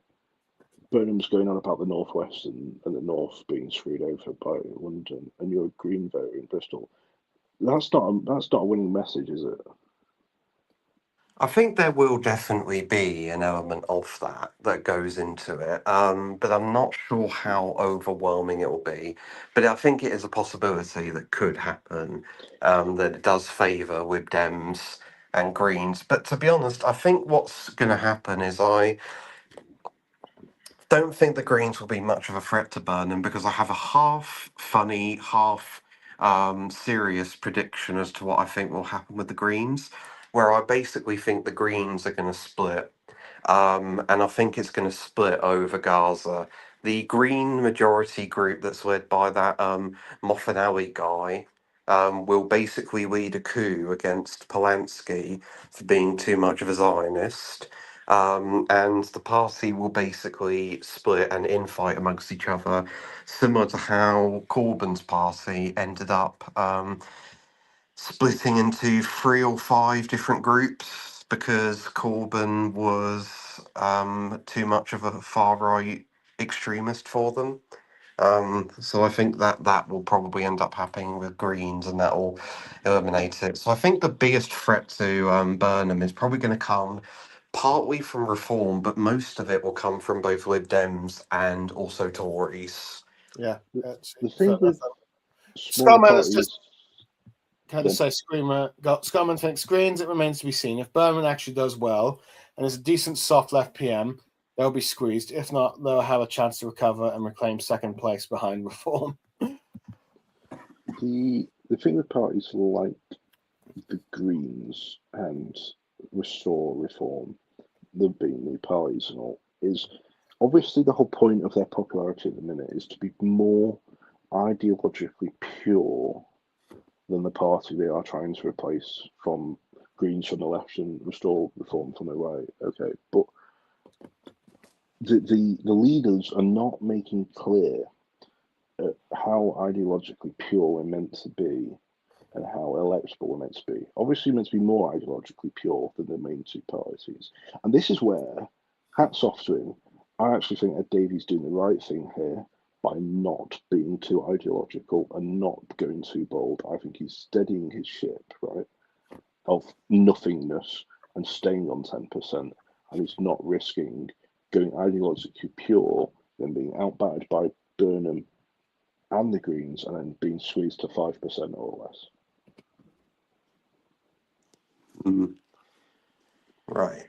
I also just want to say, if you're still streaming in about half an hour or 45 minutes or so, I'll be back because I've got to go quickly. Okay. Something. Well, I am just about fair enough. Let's see, probably because I'm about to get into like the Tories, and I'm about to probably share. Let's see the by-election results for that. So you're more than welcome to like. Yeah. So if you're still going by then, I'll be back then. So I'll see you then. Okay. So besides, there are also 2 other by-elections, both in Scotland, the Aberdeen and South by-election, as well as the Aberystwyth and Brotley Ferry by-election. We've got, as we see here, SNP held the Aberystwyth and Brotley Ferry by-election, arguably by a large amount, 41% of the vote, up by 5 points. So let's see, and Labour's partly because Labour completely collapsed. They lost more than half their vote share. So arguably, Labour, who were like probably rivals back then, nearly won the seat from them, but they just by like a few hundred votes. But Labour's completely collapsed, securing the SNP's position. But in Aberdeen South by-election, the Tories, let's see, for the first time, the first victory, I think, since the Boris Johnson's by-election, the seat for Boris Johnson's by-election, if you will. They've had a victory of some sort, and arguably, from what you can tell, a very decent one, as they more than doubled their vote share, and SNP sort of collapsed, and Labour's also collapsed, but basically, they've won their first by-election in Scotland since 1976. So nearly 60 years, or at least 59 years. So arguably a bit of a historic win for them, given the fact that this is Scotland, and Scotland has become extremely anti-Tory. So yeah. So So your thoughts on all this kind of stuff? I don't know much about the first one, the Aberdeen South one. I guess I've just got to go off what I've been told. Is it's mostly due to oil and gas licensing, and basically the position of Badenoch is that we should be drilling more in the North Sea, and the fact that Labour and the SNP are both against that. I mean, did Labour properly collapse in Aberdeen South then? And obviously, there's a unionist element to it. There's a pro. I think there was actually both seats. There was a pro-union vote majority, but I think in our both actually the vote was split between Lib Dems, Labour, Reform, and the Tories. But here the Tories came out on top due to oil and gas. I mean, what Scotland said there is true. I mean, historically, Scotland. I mean, especially I think it was Macmillan's time was quite, and Eden was quite pro-Tory in its seat returns, if I'm remembering correctly. Right. Maybe Ted Heath as well, but yeah, it's a bit of a weird one. I didn't expect them to do that well, to be honest. I thought they might win it. I thought it might be close, but I did not expect them to win by that amount in Aberdeen South. Oh yeah, I do think Tom said that he expected the SNP to win, but I think James Fielding, let's see, our sort of Lib Dem in the chat or Swiss streams, if you will, predicted they win, but as a result, let's see, he ended up being correct in all, I think, by elections. So but yeah. But arguably, yes, it was arguably oil and all that sort of local issues kind of thing in that seat that gave them such a win. But arguably for Kemi Bagnott, this is sort of like a win she needed because, well, the last two locals have been a disaster, and everyone says that the Tories are being replaced by Reform. Granted, and the only reason she has been kept on really is because her rival has moved on to the Reform Party. So let's see. Yeah, I think I'd agree with that, and I think hats off to them. I really didn't expect them to get 50% of the vote in that by-election, and they have done. And I don't know that much about Scottish politics these days, but they've done it well. And yeah, I mean, I guess can't be surprised at the result in total, really, with the whole oil thing. I think big picture though, this is very good for Kemi Badenoch, and I'm not a fan of her. But you know, this just goes into that reform thing as well. If reform do start collapsing, I think we could. I think it's very, very possible we are going to see the two parties return on top soon. Yeah, I do see some articles, granted, they're mainly from the Telegraph, so take them as you will, that this weekend has been a sort of return to the two-party politics, even if only briefly or just due to the circumstances surrounding them. But yeah, arguably... Sorry, go on. I would say, though, yeah, Reform voters do hate the Tories now, and I did say before, a lot of the Red Wall don't want the Tories. I wouldn't say maybe not the return of two-party politics, but the return of three-party politics, where it's actually the top three are the Tories, Reform, and Labour, and then you've actually got the Greens and Lib Dems hovering around 8 to 10%. It's very possible that next time the Tories get the most amount of seats or second, or sorry, not seats, votes, but Reform could get less votes than the Tories, and they'll get more seats, I reckon, maybe next time. It's hard to call at the minute, but it's whatever can be said. It was a good night for the Tories last week in comparison to what people were expecting, for sure. Mm-hmm. Oh yeah, arguably, Kemi Badenoch is going to definitely promote this win as much as she can, regardless of probably ignoring the circumstances and the polling the party currently in. I doubt the Tories' chances are going to change anytime soon, but it's possible, given how Nigel Farage has shown that that there's still other contestants on the right, be it Restore the Tories around. This will probably put pressure on him, but yeah, but arguably I am curious to see if this will affect maybe Unionist Party, the Scottish politics and the thing, because well, the SNP are still going to be dominant, but it does show that Unionist parties are willing to still vote tactically. Now, granted, it's possible that if Burnham gets in, there's enough to please enough unionists in Scotland that you get a bit more tactical votes for Labour up there or not. Though granted, I think it'll be all over the place. I still think SNP will still dominate Scotland. But So I'm just looking at this on Wikipedia. So Aberdeen South was actually Tory in the 70s, bit of the 80s. They won in 92, and then the Tories actually won it in 2017 off the SNP, and then the SNP won it back in 2019. So it's historically it's been a bit of a Tory seat, and then a bit of Liberal, bit of Labour, bit of SNP smashed around in there. So it's not. I won't say it's overly surprising that the Tories have won this then, but it's historically speaking. But in terms of what people were thinking 2 weeks ago, I don't think anyone had them winning this seat with 50% of the vote and a 6,000 majority. Yeah, so arguably that will, let's see, give Kemi Badenoch some material for the High Court appeal, I guess, if you will. Well, Even if it's... Sorry? Yeah, she can bring it up in PMQs. I think it's highly likely she leads them into the next election, even if they continue to hemorrhage at local elections. I don't think they will soon because they lost so many seats in 2023. When the seats are up next year in 2027, there's only so far you can fall when you're on 17 to 20% of the vote. Yeah, let's see. I think if she somehow gains a few council seats, I think she'll see that as a huge victory or something. I can definitely see that. But yeah, but she should to me because they are so unpopular. They govern the country so poorly for 14 years.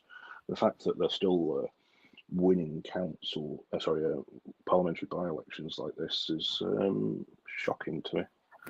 Oh yeah, arguably it's like the circumstances, but arguably this is give them a boost at least. Not one that will change overnight, to be honest, because reform is still a thing. But I suppose it shows that if given the right circumstances, they may be able to spin that reform can't be trusted.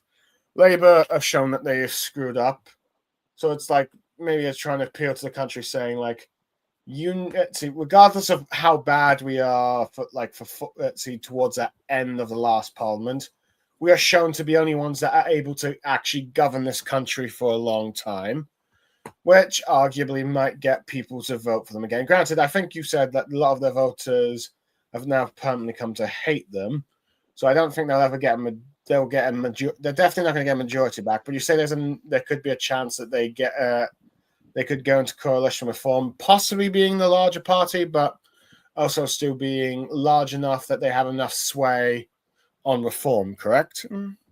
Yeah, if there are, if reform don't implode, that's not a possibility. Yeah, but it's really hard to call at the minute.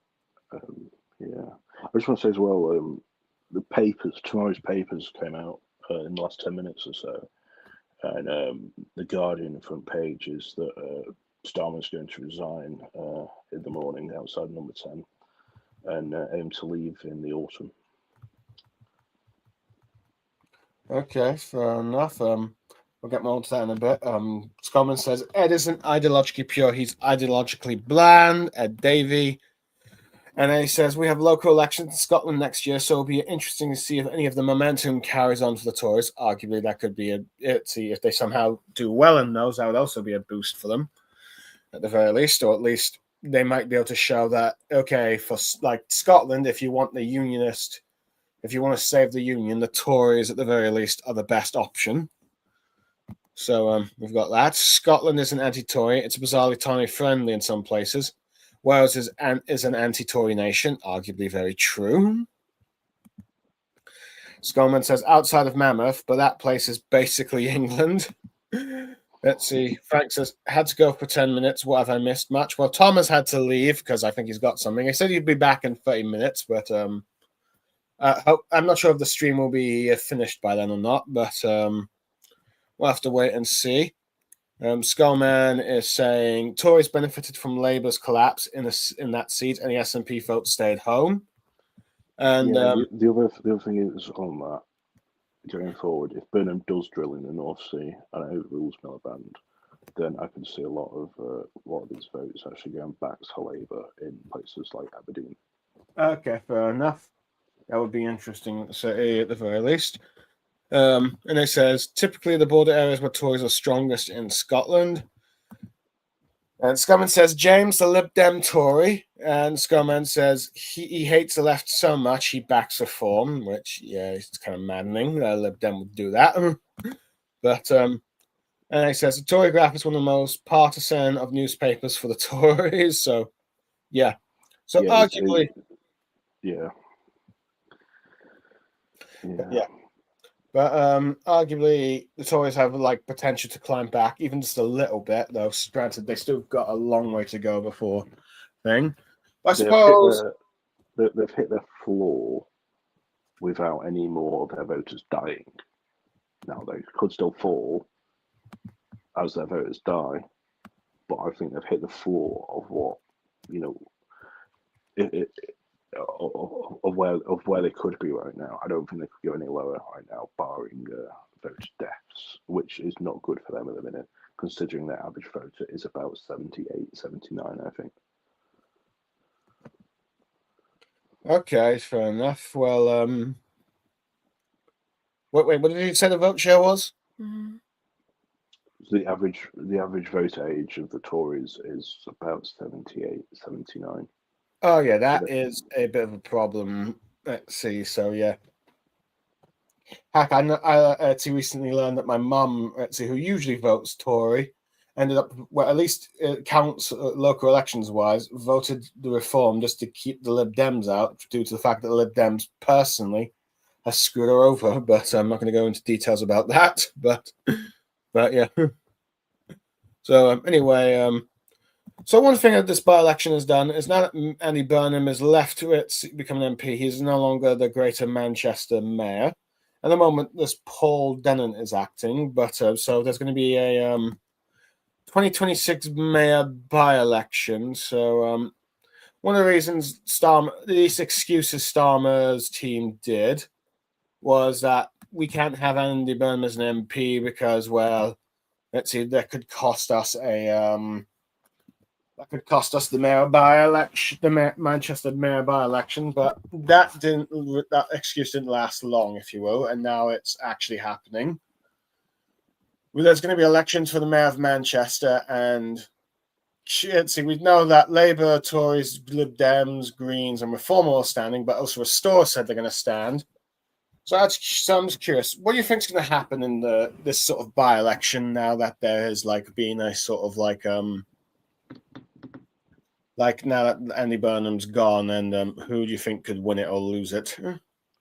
Right, I get a vote in this by-election because I live in number 2 on that map, and I think Labour are going to win it, and I think they're going to win it better than people think, because they have been bombarding people for the last few weeks with online ads about everything Labour and Burnham has done for Manchester. And I think they're going to pick a candidate who's not excitable but isn't controversial in Bev Craig, who's the current leader of the Manchester City Council. And the other thing is the vote system now is no longer first past the post. I think we get 2 choices. We get first round and a second round. So I think Labour are going to comfortably win it then. If it was first past the post, I think it's very possible Reform would have won it, but I think Labour are going to win it now. Okay, so let's see, the sort of change that the Tories did from their elections of second choice, that went first past the post, but now it's back to second choice again, right? Mm. Yes, yeah, I think so. The other thing is as well, the Greens have been sort of squished in the last few months. Their candidate looks incredibly boring, to be honest. I just think this is going to be. I know Restore and Reform are going to make a load of noise and whatever, but I think this could be quite boring by-election. And I just think Labour are just they're not going to walk it like Burnham did, but I think they'll win it. Yeah, arguably, I suppose if they put in a candidate that's going to be continuity Burnham, even if they don't have the appeal or as Burnham did, the candidate will arguably just do well, just because people says like, okay, Burnham's great, we got him in Parliament now, but we got this new guy that or gal, if you will, that is going to try and continue what Andy Burnham's been doing, and we like what Andy Burnham's been doing, so we'll keep Labour as the Manchester mayor. Arguably, a goodwill because of what Andy Burnham's done. So that is likely going to be the case. The Greens, let's see, their candidate doesn't seem that interesting, and likely Reform is going to choose someone crazy, and then Restore is going to come in there and hammer them a bit as well. And he makes the point I forgot about that Galloway says he's going to try and stand. Now, if he does stand, right, that makes it a lot harder for Labour, because there's going to be a lot of people in parts of Greater Manchester, in very urban, diverse parts of Greater Manchester, that are going to vote Green and Galloway, Green 1, Galloway 2, or Galloway 1 and Green 2, that initially would have voted Green 1 and then Labour 2. Okay. Now, that's going to make it a lot harder for Labour in the second round. But then again, Restore is standing. So, it swings and roundabouts. The other thing as well is, I'm not convinced turnout's going to be that big for this by-election. So that could harm Labour a little bit. Okay. So there's arguably Labour should walk it, but there's some things like Galloway standing that could cause them to let's see, do some poor results, if you will, or end up losing it. The big issue will be the Manchester version of ULEZ, which was so unpopular, even Andy Burnham, in his Kim Jong-un levels of popularity, could not deliver, because no one was having it, and it would have been chaos, and it would have. Do you remember the people that used to chop down all the cameras around London, ULEZ? That would have happened not in Manchester, but like on a huge scale. And Okay. that Burnham had to retreat on that one, and that's probably his biggest mark as time as mayor of Greater Manchester. Okay. But the thing is, the Labour woman who's standing for the mayoral election, she is also now against it. Apparently, she's made some statements the last year or two against it. So she knows what she's doing basically on that issue, in terms of delivering political votes for herself. Okay. All right. Anyway, we've got into comments. Long-term Toys are a dead party. And it says a large portion of Tory members are over 80. I think the majority are over 60. And it says the Greens have said they're going to throw the kitchen sink in the Greater Manchester mayoral. Scottman says they passed voting reform, so mayor elections will stay Labour. Okay, fair enough. So Gary says he's going to stand that one. And he also says they'll have less than 2 years in the job as the next mayor elections in May 2028. Arguably, yeah, it's a short-term mayor election, really. It's more of just 2 years, but nevertheless, Manchester apparently does need a mayor to keep running things. So here's what's going to happen. Arguably, due to this, everyone's got their eyes on Manchester right now because, well, the next PM is going to be from Manchester. And I do think people will be looking at the success and failures Andy Burnham has done in this area and think, could he do this for the UK as a whole? I'm going to answer that with a likely no, because his whole policy agenda, apart from franchising the buses, he didn't nationalise them. Okay, he did what London did, and they are operated and owned by private companies, but they're franchised through Transport for Greater Manchester. And he has expanded the tram network massively as well, I'll give him that. But the reason for growth in the city is basically he's invited a load of foreign private investment companies to build lots of tower blocks in the city that drive property wealth in the city, and that is a massive reason for increased wealth in the city. So, but in terms of like what he's done for the outer suburban areas and towns of the city, not much has changed, to be honest. Okay. It's more the city centre, which has definitely improved, but that's not the only area he's mayor for. And there hasn't really been a massive strategy for the towns other than the buses are now yellow and they're more reliable and they're more often. Well, it seems like you're being a bit more of a fair critic than I think Mr. Fielding would ever be when it comes to Andy Burnham, at least.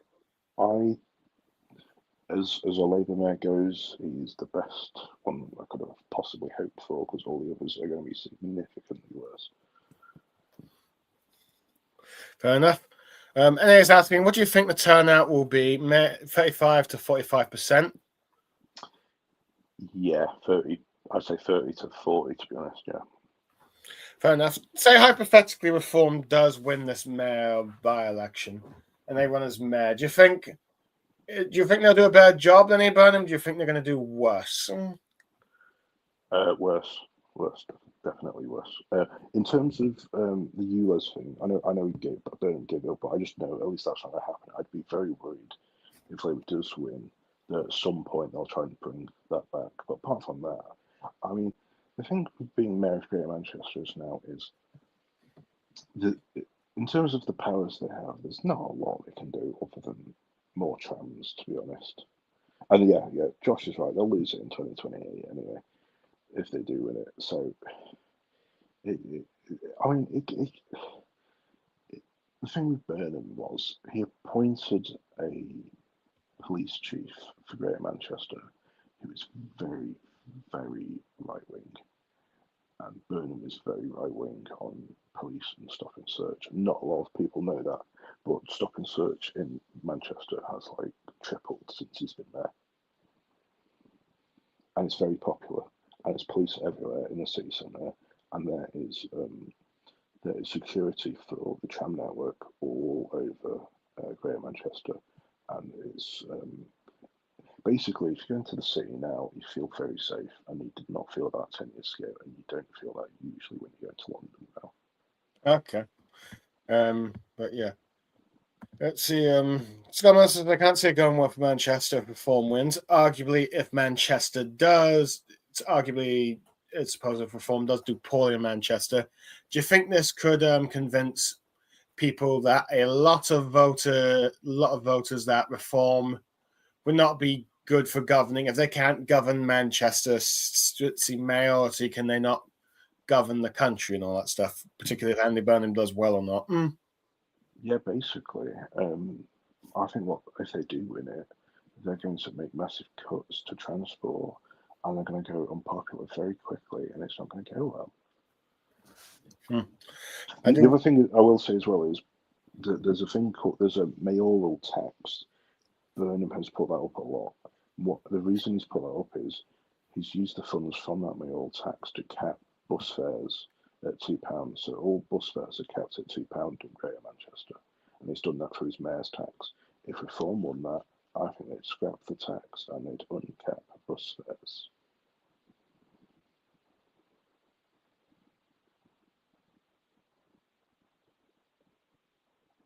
Yeah.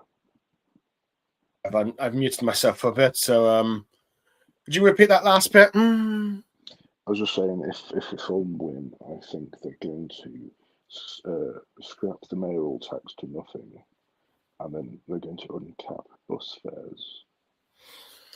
So basically undo everything that Andy Burnham, that many people regard as doing good, and as a result, making Manchester a poor place, and as a result, making them sort of turn on Reform, if you will. Yeah, basically. I don't think they undo everything. I don't think they'd undo the franchising. But in terms of like the day-to-day current running, yeah, I think they'd screw up a lot of it, yeah. Anyway, I've got this comment from someone called Becky Jones saying, I'm getting sick of being made to feel the foreigner in my own country. Okay. Let's see. Anyway, we've got Scommon saying, totally real person above me. Arguably, I might have a sort of far right troll on here. I'm not entirely sure, but I have no idea what he's exactly referring to because I still feel, let's see, British in my own country. But then again, let's see, I come from a family that's split between Wales and Scotland and was born in England. So I just call myself British just based on all that sort of mixture, if you will. But anyway. Scummon says, we've seen how bad they are at the council level, don't want to see them at that level. True, and arguably I'd rather not see them on the national level, but who knows? I think I might vote Restore with my first vote for Greater Manchester Mayor, and then Labour with my second one. Okay. Let's see, arguably, so doing your preference for like your party, not your party, but your party Restore, because they are the ones you support. And then my second choice would be, out of the two people that are going to win it, I think Labour might be a little bit more competent, probably. Fair enough. So, arguably Labour. So Labour, at least because they're the lesser of two evils in your eyes. Yeah, basically. Yeah.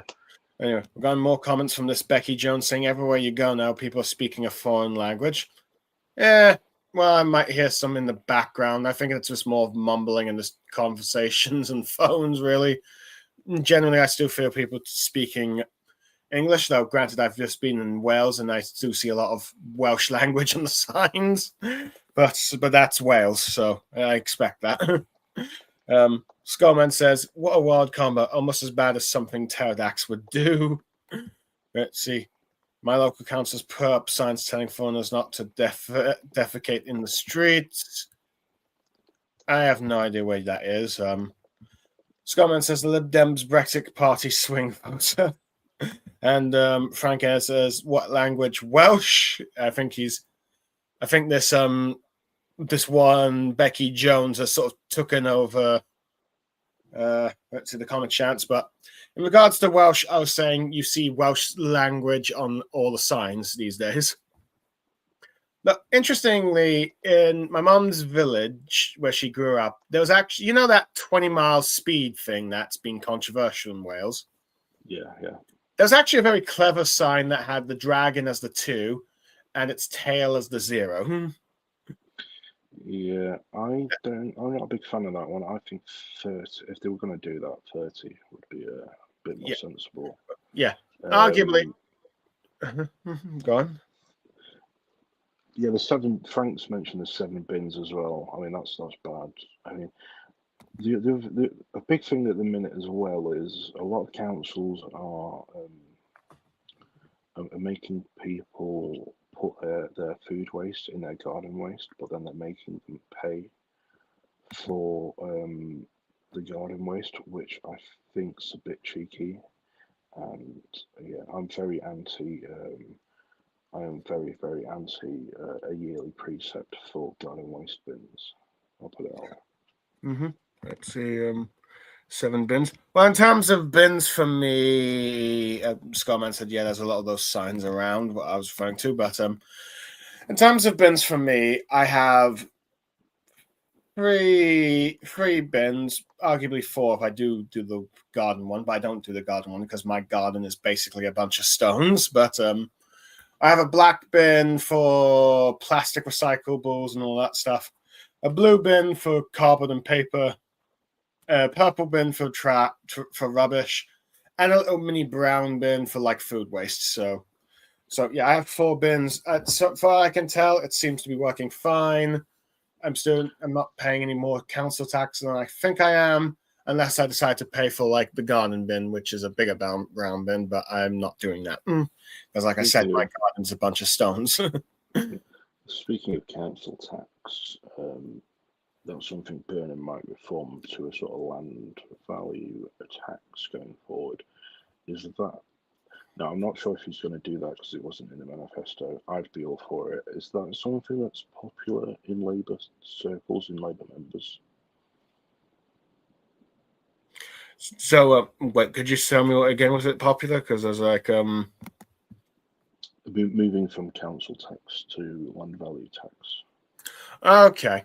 Do you think this will see appeal to the wider public? I think it would work very well everywhere apart from London and Kent, where they'd pay significantly more tax.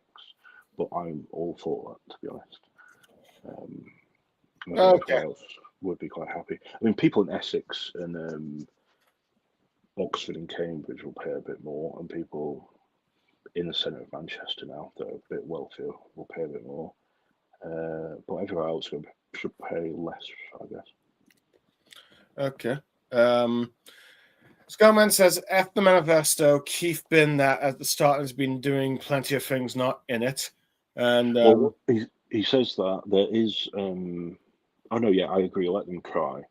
The thing is, in 2022, Burnham specifically said on Twitter, and the tweet is still there, to Sunak, if you need to call a general election because you've just binned off levelling up and you're not carrying out the manifesto. So I do think if he doesn't stick to the manifesto too much, there's going to be an argument from the Tories and Reform, and then in the media, and then it's going to cut through to the public that it's not sticking to the manifesto. He has to call a general election, and it'll get unpopular. He's got to be careful here. If he can't sway from it too much. Where now you can only choose maybe, let's say, land value tax or increasing income tax. I don't think he can do both. Okay, fair enough. I suppose that is like arguably he has to stick to some manifesto things. Arguably, electoral reform will probably be the most easier one, just because Starmer was completely vague on that. But out of curiosity, did you see, let's see, Andy Burnham reversing any stuff that Starmer has done that wasn't in the manifesto? Because I don't think there's a few stuff that were being banned that I don't think was in there. Am I correct? Such as this social media ban, or you think he's going to keep that? Oh, I don't know. I think he'll keep that. I just think.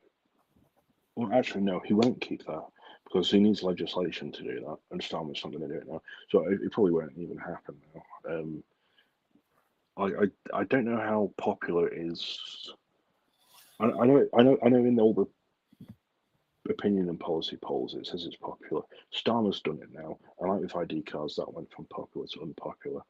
So that this might not be so popular anymore doing the social media ban. Now Starmer's jumped on the bandwagon. So I'm not sure. If I'm Burnham, I don't do it because I think it's just a worthless fight, and it is such a bad policy, in my opinion. And I just don't know what his opinion is on it, to be honest.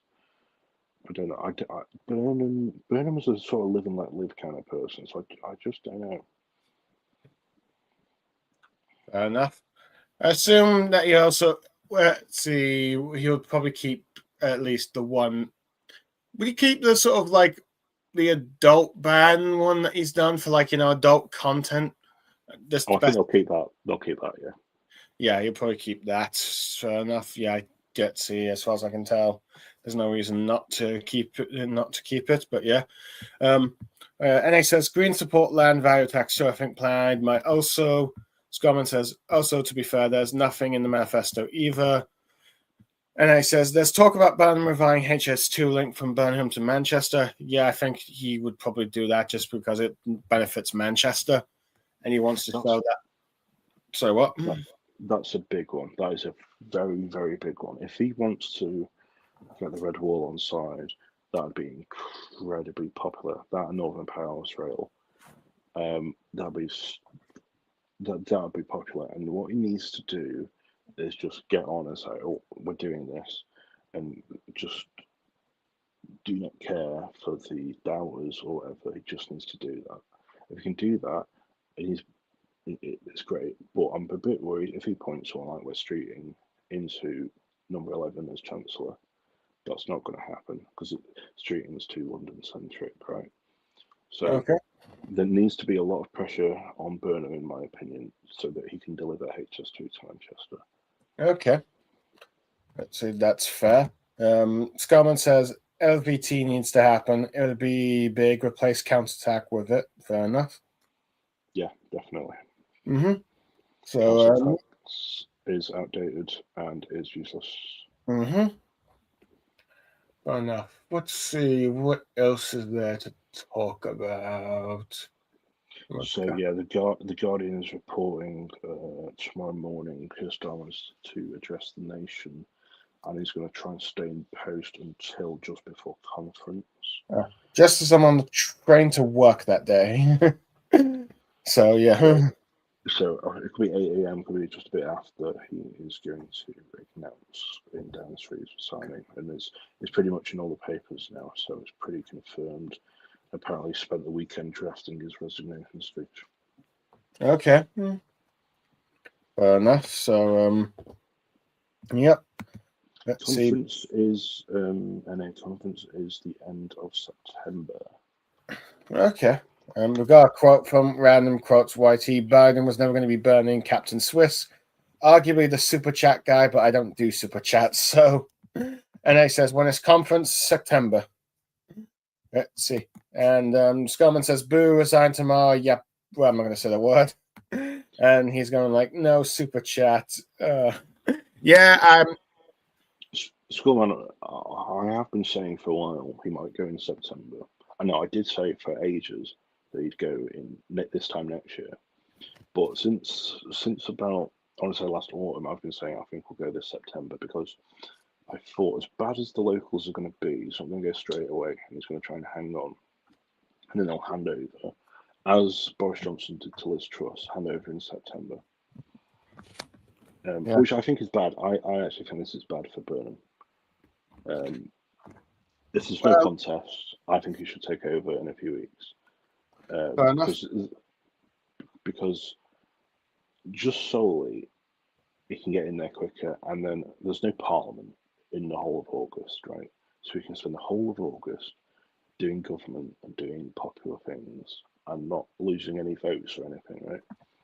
And they can come back in September off a high and win some votes before conference. Now he's going to be bad autumny vibes when he comes into office. I just don't think he should. If it's a coronation, he should wait until September. I just don't think so. Well, who knows? We'll have to wait and see if Tom is correct that Starmer might just be petty enough to just leave on the spot, and you get David Lammy as acting PM or something. I doubt it. I doubt it, but it's I'll give it a 5% chance. Okay. Well, anyway, we've got Sculman saying, I'm retained since December 2023. They'd be gone by June 2023. I think he means 2026.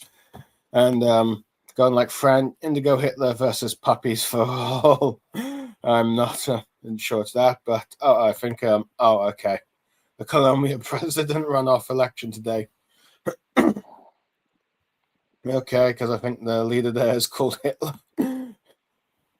But Skullman, he says June 26th. I meant, yep. So yeah, I think I kind of commented that. So yeah. Anyway, it looks like Tom is not back yet. I think we've more or less gotten what we had to say. Unless Tom comes back, I can't really see a reason to continue. I was just going to say, if you wanted to go through anyone that might be in the cabinet or is currently in the cabinet that you think might stay, maybe. Okay, sure. Who do you think's going to leave and who do you think's going to stay? Let me just get the cabinet list up on Wikipedia.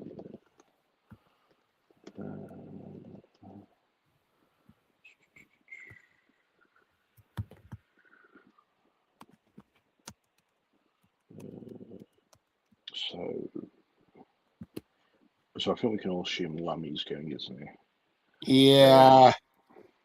I don't see Lammy lasting long, to be honest. I think Cooper will stay, maybe not in that job. She could be Chancellor. Mahmood, I think she's going to stay, and I think she'll stay in the Home Office. Yeah, I think Burnham's keeping the immigration one because it seems to be popular enough, at least. She seems to be doing a popular job there. For the vote, for immigration wise. Pat McFadden, I think, will probably go. Darren Jones is definitely going. I think Dan Jarvis will stay in his place. James Murray will probably go. Bridget Phillipson is a hard one. I'm not sure on that one. She's a Starmer loyalist, but she's also from the north, and she's a bit left wing like Burnham is these days, but I'm not sure. Bridget Phillipson on 50-50. Miliband will stay, but I don't know in what capacity at all. I think so. Miliband's either going to be his current job. He'll be in housing in local government, or he'll be chancellor. One of them three. Okay. Steve Reed will go. Peter Kyle will go. Liz Kendall. Not sure. Not sure Liz Kendall. Heidi Alexander, not sure either. Henry Reynolds will go. Mandy will stay. Hilary Benn will stay. Douglas Alexander will stay. Joe Stevens. I have no idea what Joe Stevens does. Maybe Schulman can tell us because I just presume she's an NPC. Johnny Reynolds is going. Alan Campbell's going. I think apparently Lucy Rigby's meant to stay, and Lord Homer's going. Yeah. Okay. Liz Kendall banished to the Shadow Realm. Yeah. Yeah, I think Haig will be back in transport. To be honest, I think that's great. I think she needs to be back in transport. The only worry for Burnham is if there's another scandal she has that's not come out yet, but I doubt it. Which one did you say that was? Lou Haig. Louise Haig will go back to transport. See, the thing is, Phil, man, you just said you have no idea what he does. Joe Stevens is a woman. So there you go. No one has no idea who they are. Yep, hello, I'm back. We were just discussing a possible Burnham. Well, who from the current cabinet is going to survive and not survive, basically. Ah, right, okay. I've got my own views on that. But to avoid repetition, who do you think will survive and who won't? So I've just gone through it. So I think so. Yvette Cooper stays. Don't know what job. Mahmood stays in Home Office. McFadden and Jones go. Dan Jarvis stays. James Murray goes. Bridget Phillipson probably goes, but maybe not. Miliband stays in either his current job, housing, or Chancellor. Steve Reed and Peter Kyle go. Liz Kendall probably goes. Heidi Alexander gets demotion or goes. Emma Reynolds definitely goes. She's a Starmer loyalist. Lisa Nandy stays. Hilary Benn stays. Douglas Alexander stays. Joe Stevens is the Welsh Secretary. I have no idea who she is, so I'm not sure. Johnny Reynolds goes for sure. And Lucy Rigby is Chief Secretary of the Treasury. It's rumoured she's apparently a big Burnham backer. And Lord Homer's definitely going, and hopefully he's going to live in exile somewhere. There's one other person who I think will definitely go, Darren Jones. Oh yeah, I mentioned Jones, yeah, but I didn't say Darren Jones. Yeah. Oh, okay, yeah, he's definitely going to go because he's like the second most loyal Starmerite behind Steve Reed. And I would agree with pretty much all that list. I would say that for Chancellor, I think it's going to be Yvette Cooper. I think that she is the most likely to go for it. I think Burnham is too spooked by the markets to go for Miliband. And I also, in addition to that, think that the other problem with him is that because Miliband has demonstrated through Starmer's government complete and utter disloyalty, I think that Burnham will basically be worried that if he falls afoul of Miliband, especially if it's over oil and gas, that he'll plot within the cabinet, just like he did during Starmer's time. So may want to remove him to eliminate a potential future rival. So basically give him a lesser job. Yeah, I don't think he'll get rid of him from the whole cabinet. I think he'll give him something like DEFRA, I think it's called. Something like that. I wouldn't put him in DEFRA though, because that's like environment. That's animals and environment. I put Miliband in like education or something. Yeah, it could be education. That would be one that would be decent for him. Or culture is another one as well. I'm just going to read some of the comments. I've been scrolling down. I looked for this BBC article. It's called "What We Would Do If Burnham as PM." It gets our potential cabinet picks. Lose Haig as one, I think. Haig will be back as transport, as Scowen says. Phillipson will be gone. I was showing this one, but it wasn't. As he says here, Liz Kendall banished the Shadow Realm. Let's see. NA says we'll have a look. Give me a few minutes. Hopefully, the great disappointment, the lesser Ben, will too as well. Let's see Tony Benn's son, the disappointment for everyone that is an admirer of Tony Benn, of course. Oops, hold on. We've got, let me just drink. Let's see, I have no idea what he does, but I think you already commented on that one, Dan. That's a she. I don't think anyone does. Well, no one knew who the Welsh secretary was or is. So, yeah. Rayner will likely be back, yeah. Arguably, I think Scarman says waste of his potential and put Weeze in culture, nothing job. And I think they meant rest. It's called The Key Figures and Annibanisms in a Circle. Okay, we're going to take a look. The thing with Chancellor is you just saying it's going to be a vet keeper, and everyone's on the left is saying, "Oh, I want Miliband," right? Like, what? There's no room to manoeuvre, and Burnham's obviously going to give them direction on what they can and can't do. I just think the difference between what Miliband and Cooper would do in actually being Chancellor isn't really going to be that much, because they're just going to get direction from Burnham. Yeah, okay. but the thing with that is it all goes back to like the vibes theory of everything. The markets are inherently just spooked by Miliband because they just view him as crazed socialist who wants to, like, I don't know, introduce mass nationalisation and collectivisation and all that kind of thing. But with Yvette Cooper, the vibe from her is that she's like on the Labour right, and so they think, oh, well, she might not be that bad, at least not as bad as Miliband, so they're less likely to be spooked by her. Is the logic basically? Okay. Yeah. So anyway, as curiosity, Lucy Powell, she's currently the deputy leader, the one member of the NEC that backed Burnham in the Gorton Denton by-election. You think she will end up being deputy PM? That's a tough one. On the one hand, she is extremely close to Burnham. Like, the only person I think that's more close to Burnham than her is Lisa and Andy. So it's a really hard one because it's either going to be her or it's going to be Andrea Rayner.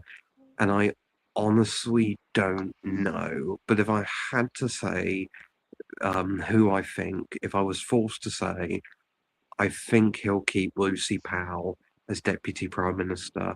And I think the reason why he'll do that is because Lucy Powell has been resolutely loyal to Burnham through thick and thin throughout multiple years at this point. And she was the only one on the NEC who backed him for the Gorton by-election, and she has been not particularly friendly to Starmer and undermined him quite a bit, whereas Rayner on multiple occasions has bailed out Starmer, and she was very quiet during the Gorton and Denton debacle. She didn't say anything at the time. Yeah. I suppose I'm not convinced Rayner and Burnham get on. No, I don't think they do, to be honest. I suppose hypothetically, if Rayner did come in, she'd be like Dominic Raab, who became deputy PM and two separate prime ministers, but arguably ended up being left again because of some scandal. So I would probably say Lucy Powell would be the more ideal one because, like you said, loyalty, and also Rayner still has, even though she's been exempt from those scandals, there are still people that will not trust her because she was under investigation because of those scandals. So I think it's between Powell and John Healey for deputy PM. If Healey's not Chancellor or anything else, I think John Healey would make a very sensible deputy PM. But I do wonder if this means with this whole deputy PM and deputy leader, Let's see. Scommon says power possibly deputy PM or some other role. It does make me wonder if the deputy leader in Labour's position could potentially be weakened and nullified because, let's see, given the whole Reynos debacle in the first place, because during at least the new Labour years, at least Blair, he allowed John. Let's see, was it? Let me just John Prescott to become deputy prime minister when he was the deputy leader. Let's see, but Yeah. given the fact that you've gotten like deputy PMs, deputy leaders that have gone scandals, you think that means that the title of deputy leader does not mean it's now going to be automatically deputy PM again or something like that, or at least deputy leaders in parties in general are just going to be reduced now? The thing with this is, I'm fairly sure, if memory serves me right, after the 2001 general election, John Prescott lost his department. I think he was like he had a super department of like transport, housing, and local government, and I think he lost that after the 2001 election, and just basically became a cabinet office minister and deputy PM, and didn't really do much apart from some social exclusion stuff after that. And sucker punched the guy that put an egg on him.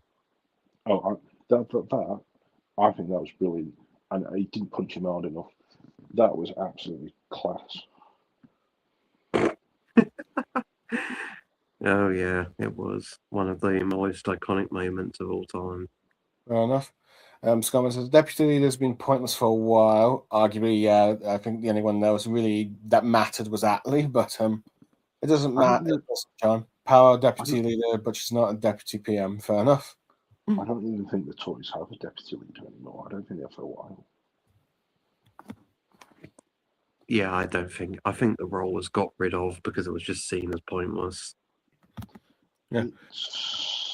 The thing is, I think it's only because Labour have a direct election for it. I think it's quite good.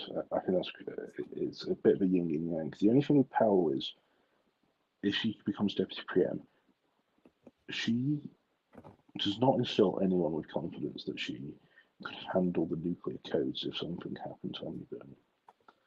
Whereas John Healey does. I mean, does anyone seriously think Lucy Powell can take over, like, in a moment of crisis, or let's say Andy Burnham's ill, or like abroad, or on holiday, or whatever? Like, is Lucy Powell really the person you want running the country? Because legally, constitutionally, Deputy Prime Minister / First Secretary of State does do the function of the Prime Minister while the Prime Minister's on holiday. So I just think it'd be a bit better if you had Healy doing it, and you put Powell in, and you put Powell in something nice and easy like sport, or you could put in health, but I don't know. We merely need Healy. Mm-hmm. I think Healy's up for a big job. He's going to be Foreign Chancellor or Deputy PM, something like that. I think he will. Yeah, I would be extremely surprised if he doesn't get a job in the cabinet. I think he'll get a job, and I think it will be very high ranking. It will be as well. He's one of the few current, well, not current, but of the Starmer ministry, he's one of the few that was actually competent at that job. Yeah, that's another thing as well. He was one of the few ministers that was actually competent at what he did. So I think he'll be either Chancellor or Foreign Sec or Deputy PM or something along those lines. If he's not in Burnham's cabinet, then I will be shocked, to put it bluntly. But I don't see it. I think he will get a cabinet job because he's been in every Labour cabinet since 2015. So okay. Frank is saying this feels like Labour's great hit streams, haha, which probably means that I probably might need to wrap up soon. But before that, I might end it on the 3-hour mark. Scommon says, "Big up Prescott. That moment is still my background pick on Twitter." Nana says, "You're right, Dan. The Tories don't have a deputy." Scommon says, "Corbyn should have abolished the deputy leader." I assume he means Tom Watson. he meant Tom Watson. Yeah, let's see, fat P word. I'm just going to say. Let's see. Average Joe says, I think Rayner will become deputy PM as she's a sizable support, plus union support has pretty much stood aside for a clean Burnham sweep. Okay. Hey, Wi-Fi and fun. Okay. So, yeah. Anyway, Tom, one question I think I got to ask Dan a bit is when we were talking about the just to get your thoughts on it, the Aberdeen South by-election sort of gave a bit of a win for Badenoch, and I'm just wondering, is it? It seems well, it's mostly just circumstances of the seat. Do you think it will give her a chance to try and make a bit of a comeback for at least the Tories, or you think they are still going to be like third party into like a couple of elections or something? It won't lead to a Tory comeback or revival. It was a big shock and it was a good result for them. I mean, they got 50% of the vote. But the thing with Aberdeen South is that the circumstances basically, in the end, heavily favour the Tories. It was extremely low turnout, 38% turnout, which came about as a result of SNP voters not bothering to vote because of the scandals the SNP were embroiled in and general dissatisfaction with Holyrood. So they didn't vote, and Labour voters ended up tactically voting for the Tories because of unionist reasons, because they were the best placed unionist party to win, and so they did. And that's what swung it to them. It was a very exceptional set of circumstances, which came about as a result of both low turnout and Scotland's unique political system, which basically has led to them becoming Northern Ireland 2.0, where people vote based on whether they're nationalists or whether they're unionists. Okay, so do you think, out of curiosity, do you think any chance Burnham winning, becoming PM, do you think that might bring unionist vote back towards Labour in Scotland? I don't think so. And the reason for that is because shortly before the Makefield by-election, there was a poll that came out about Burnham's approval. And what was notable about it is that Scotland was one of the areas in which Burnham's approval actually saw quite a big dip. And I think that many people, the problem with a lot of Scots is that because of nationalist reasons, I think that a lot of them are going to be quite disdainful towards Burnham because they'll basically see him as a Northern Englishman that only cares about Northern England and doesn't care about Scotland. So I don't think he will win back support from Scottish Unionists. I think that he'll keep some seats in Scotland, but I wouldn't be surprised if they lost about, say, half their seats in Scotland, no matter what Burnham does, simply because they'll just see him as too English-centric. So, okay, Scott says, now Scottish Labour will continue to sow consistent and consent into irrelevance. Arguably, that's fair enough. I suppose if what you describe is true, I suppose just keeping half of the seats they have now will probably be the best win they can have since Starmer has completely killed off Scottish Labour's chances of permanently recovering. Betsy, as I think going back to topic, best result for Corbyn is 2017, which we already said. In Scotland, yeah.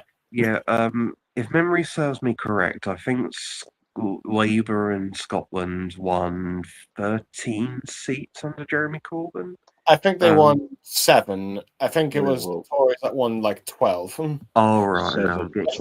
Tories won 13. Yeah, I'm getting the two confused. I remember the Tories famously won 13 seats in Scotland in 2017. Yeah.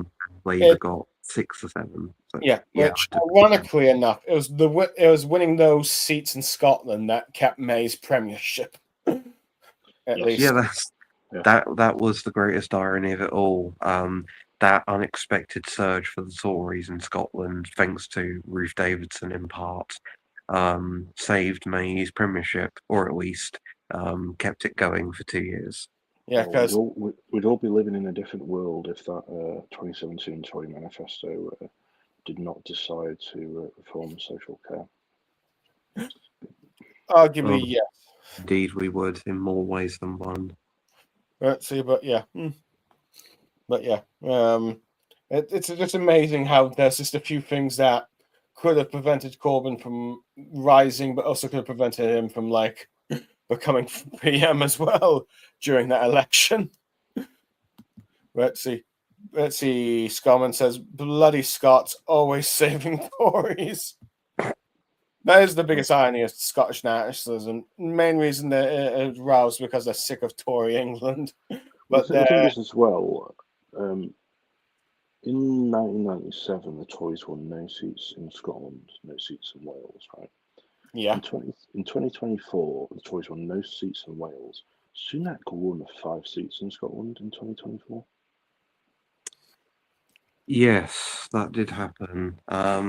I did predict, to be fair, that they would win seats in Scotland. A lot of polls showed them getting wiped out there, but I didn't think they would. They only lost one. They only lost 1 seat from 2019. That's crazy. Yeah, they did. I mean, they lost more seats, ironically enough, in the 2019 landslide than they did in the 24 wipeout. Yeah. Oh, okay. That's the biggest irony of it all.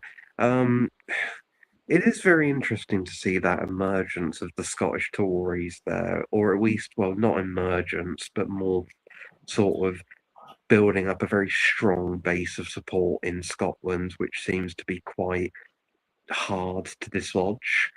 Again, Okay. I think again, my personal opinion on it is I think it comes back to the fact that Scottish politics now is a diet version of Northern Ireland, where people are voting based on nationalism and unionism now. And because the Tories are the big unionist party, unionists are more willing to vote for them than they were in the past, whereas they were unwilling to because of ideology. That Aberdeen South one, though, that was basically just oil and gas, and people abandoning Labour because Miliband's blocked new oil and gas, and they're all gone to the Tories because what Kenny said. Anyway, To be fair, that was also another reason why they won Aberdeen South. It was because of the oil and gas industry there. Like, I knew that Labour was going to get wiped out in Aberdeen South because of that alone, because the oil and gas industry is located in Aberdeenshire, quite concentrated there, because, well, the North Sea oil and gas deposits that we drill in are, well, off the coast of Aberdeenshire. So, makes sense. Would be It a big just goes back to politically for Burnham. I think he should start drilling again in the North Sea if he wants to. You know, politically, if it's better for him in Scotland, it's probably better for him in terms of the unions, and it's better for him in terms of public bills, I guess, as well. If they all think that, I'm not sure on that, but you know. Anyway, Scoreman says they gave us Maggie and they saved May. And arguably, I think going to the drill thing, one person that would probably prove that would be Trump, which I suppose I'll go to this as the last topic. Let's see, Andy Burnham. How do you think he'll do foreign policy wise? It's different from Starmer. And you think he'll do better than him or worse in this regard? I don't think he'll I change think, everything. to be honest, he'll probably not focus on foreign policy anywhere near as much as Starmer did, because I think it fundamentally just doesn't interest him. Like, he's never really shown much of an interest in foreign policy, from what I know. He's always toed whatever the party whip on foreign policy happens to be when he was in Westminster. So I think that what he'll do is he'll just leave that to whoever he makes foreign secretary and just delegate that responsibility to them. I'll be very surprised if he ends up being as foreign policy focused as Starmer ended up being. But I just don't see it happening. I think he'll avoid that. As for the US, I don't think he'll care that much for the relationship, because I think that from his perspective, it's irreparably damaged, and he will probably hope for some kind of a confrontation with the US, because it will enable him to pull his own version of Mark Carney and use the US as a boogeyman to rally support behind him, much like how Carney uses the US as a boogeyman to rally support If you've seen what Burnham said in his rally speech the other day and what Lou Hager's been saying, they have definitely said a lot of stuff around reindustrialising Britain, right? Then also they've been talking about British procurement for defence contracts and moving away from the US. I think they're onto something here, which I think is a great move personally. It's something that's got to happen. So Yeah, I don't think Burnham's. Just to concur, I don't think Burnham's going to give too much thought to if that relationship does deteriorate. I mean, the only thing he'll have to do is double the intelligence budget, and maybe buy some nukes off the French or something. I don't know.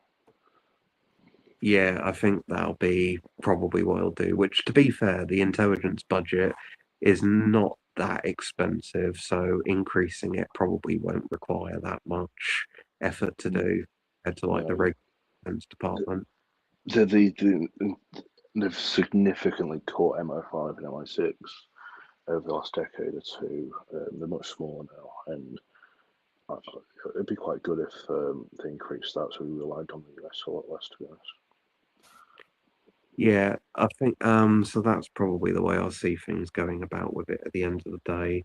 For the procurement thing, that is also particularly good news because I've said for quite a while now with this defense spending that we just have a really bad, poorly spent, and in many ways quite over bloated military when it comes to spending because we don't get our bang for our buck because we are, I think, the sixth largest spender on defense in the world, but we certainly don't have the sixth strongest army in the world.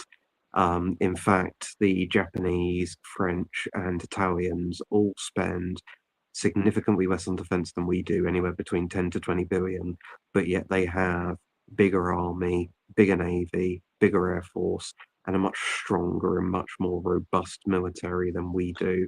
And some of that comes down to the fact we have more global commitments, but that doesn't explain the French, who also have tons of global commitments, but still spend 10 billion less than we do.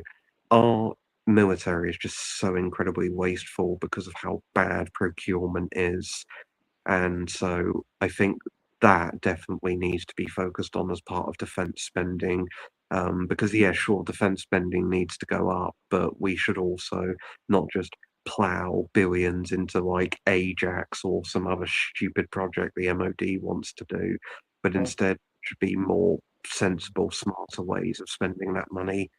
I'll just say on this, we do pay our troops a lot better than they do in France. I don't know why. I don't know how the French got with that. They're usually right over everything. French troops are paid like nothing. The other thing is, one of our big expenditures at the moment in defence is, for some reason, Starmer trying to put nuclear weapons on the F-35 at the behest of Trump. I'm not even convinced it's logistically possible, right? So the fact that they're just trying to spend billions on trying to do it is absolutely a joke, like insane. And it's the MOD don't want it. It's literally just Starmer that's been pushing it. Okay. One of the things I've also kind of been a bit surprised by is I'm surprised we don't have any like land-based nuclear missile capabilities. I know it's all been focused primarily on submarines, and it makes sense why it is.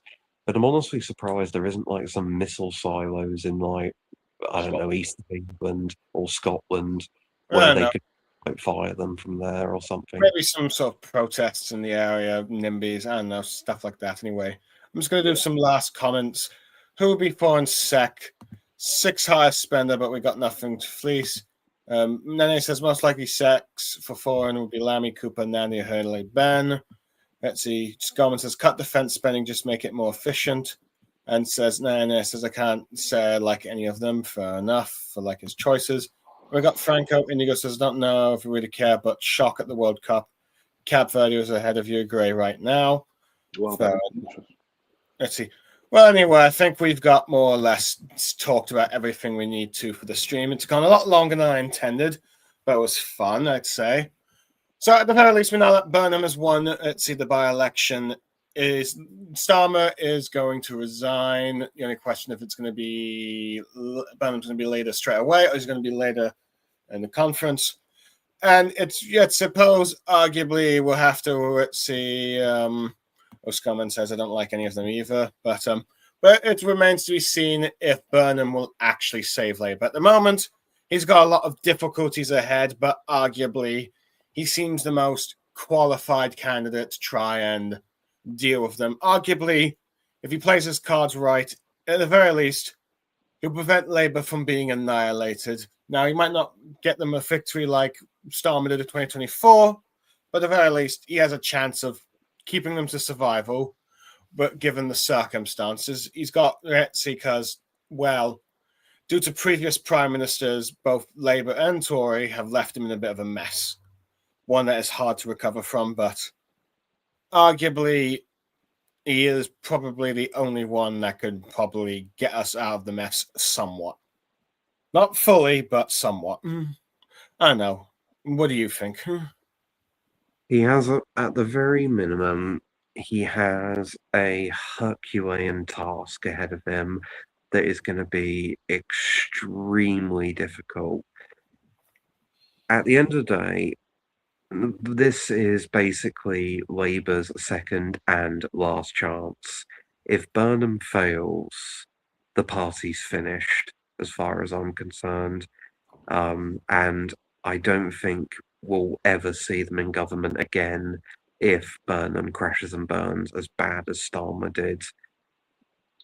So this really is a huge high stakes moment for them, whether they continue as a governing force in this country or whether they just simply cease to exist as a governing force.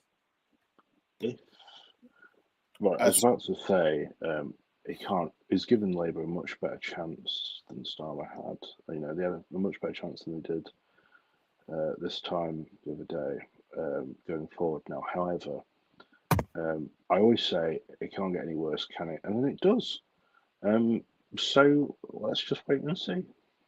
Yeah, I mean, I was not going to say that. I mean, I was thinking it at the times, but then I thought to myself, well, I've said that when Starmer got in after Sunak, and then he did indeed end up being worse than Sunak. So I'm not going to say that again without fear of jinxing it.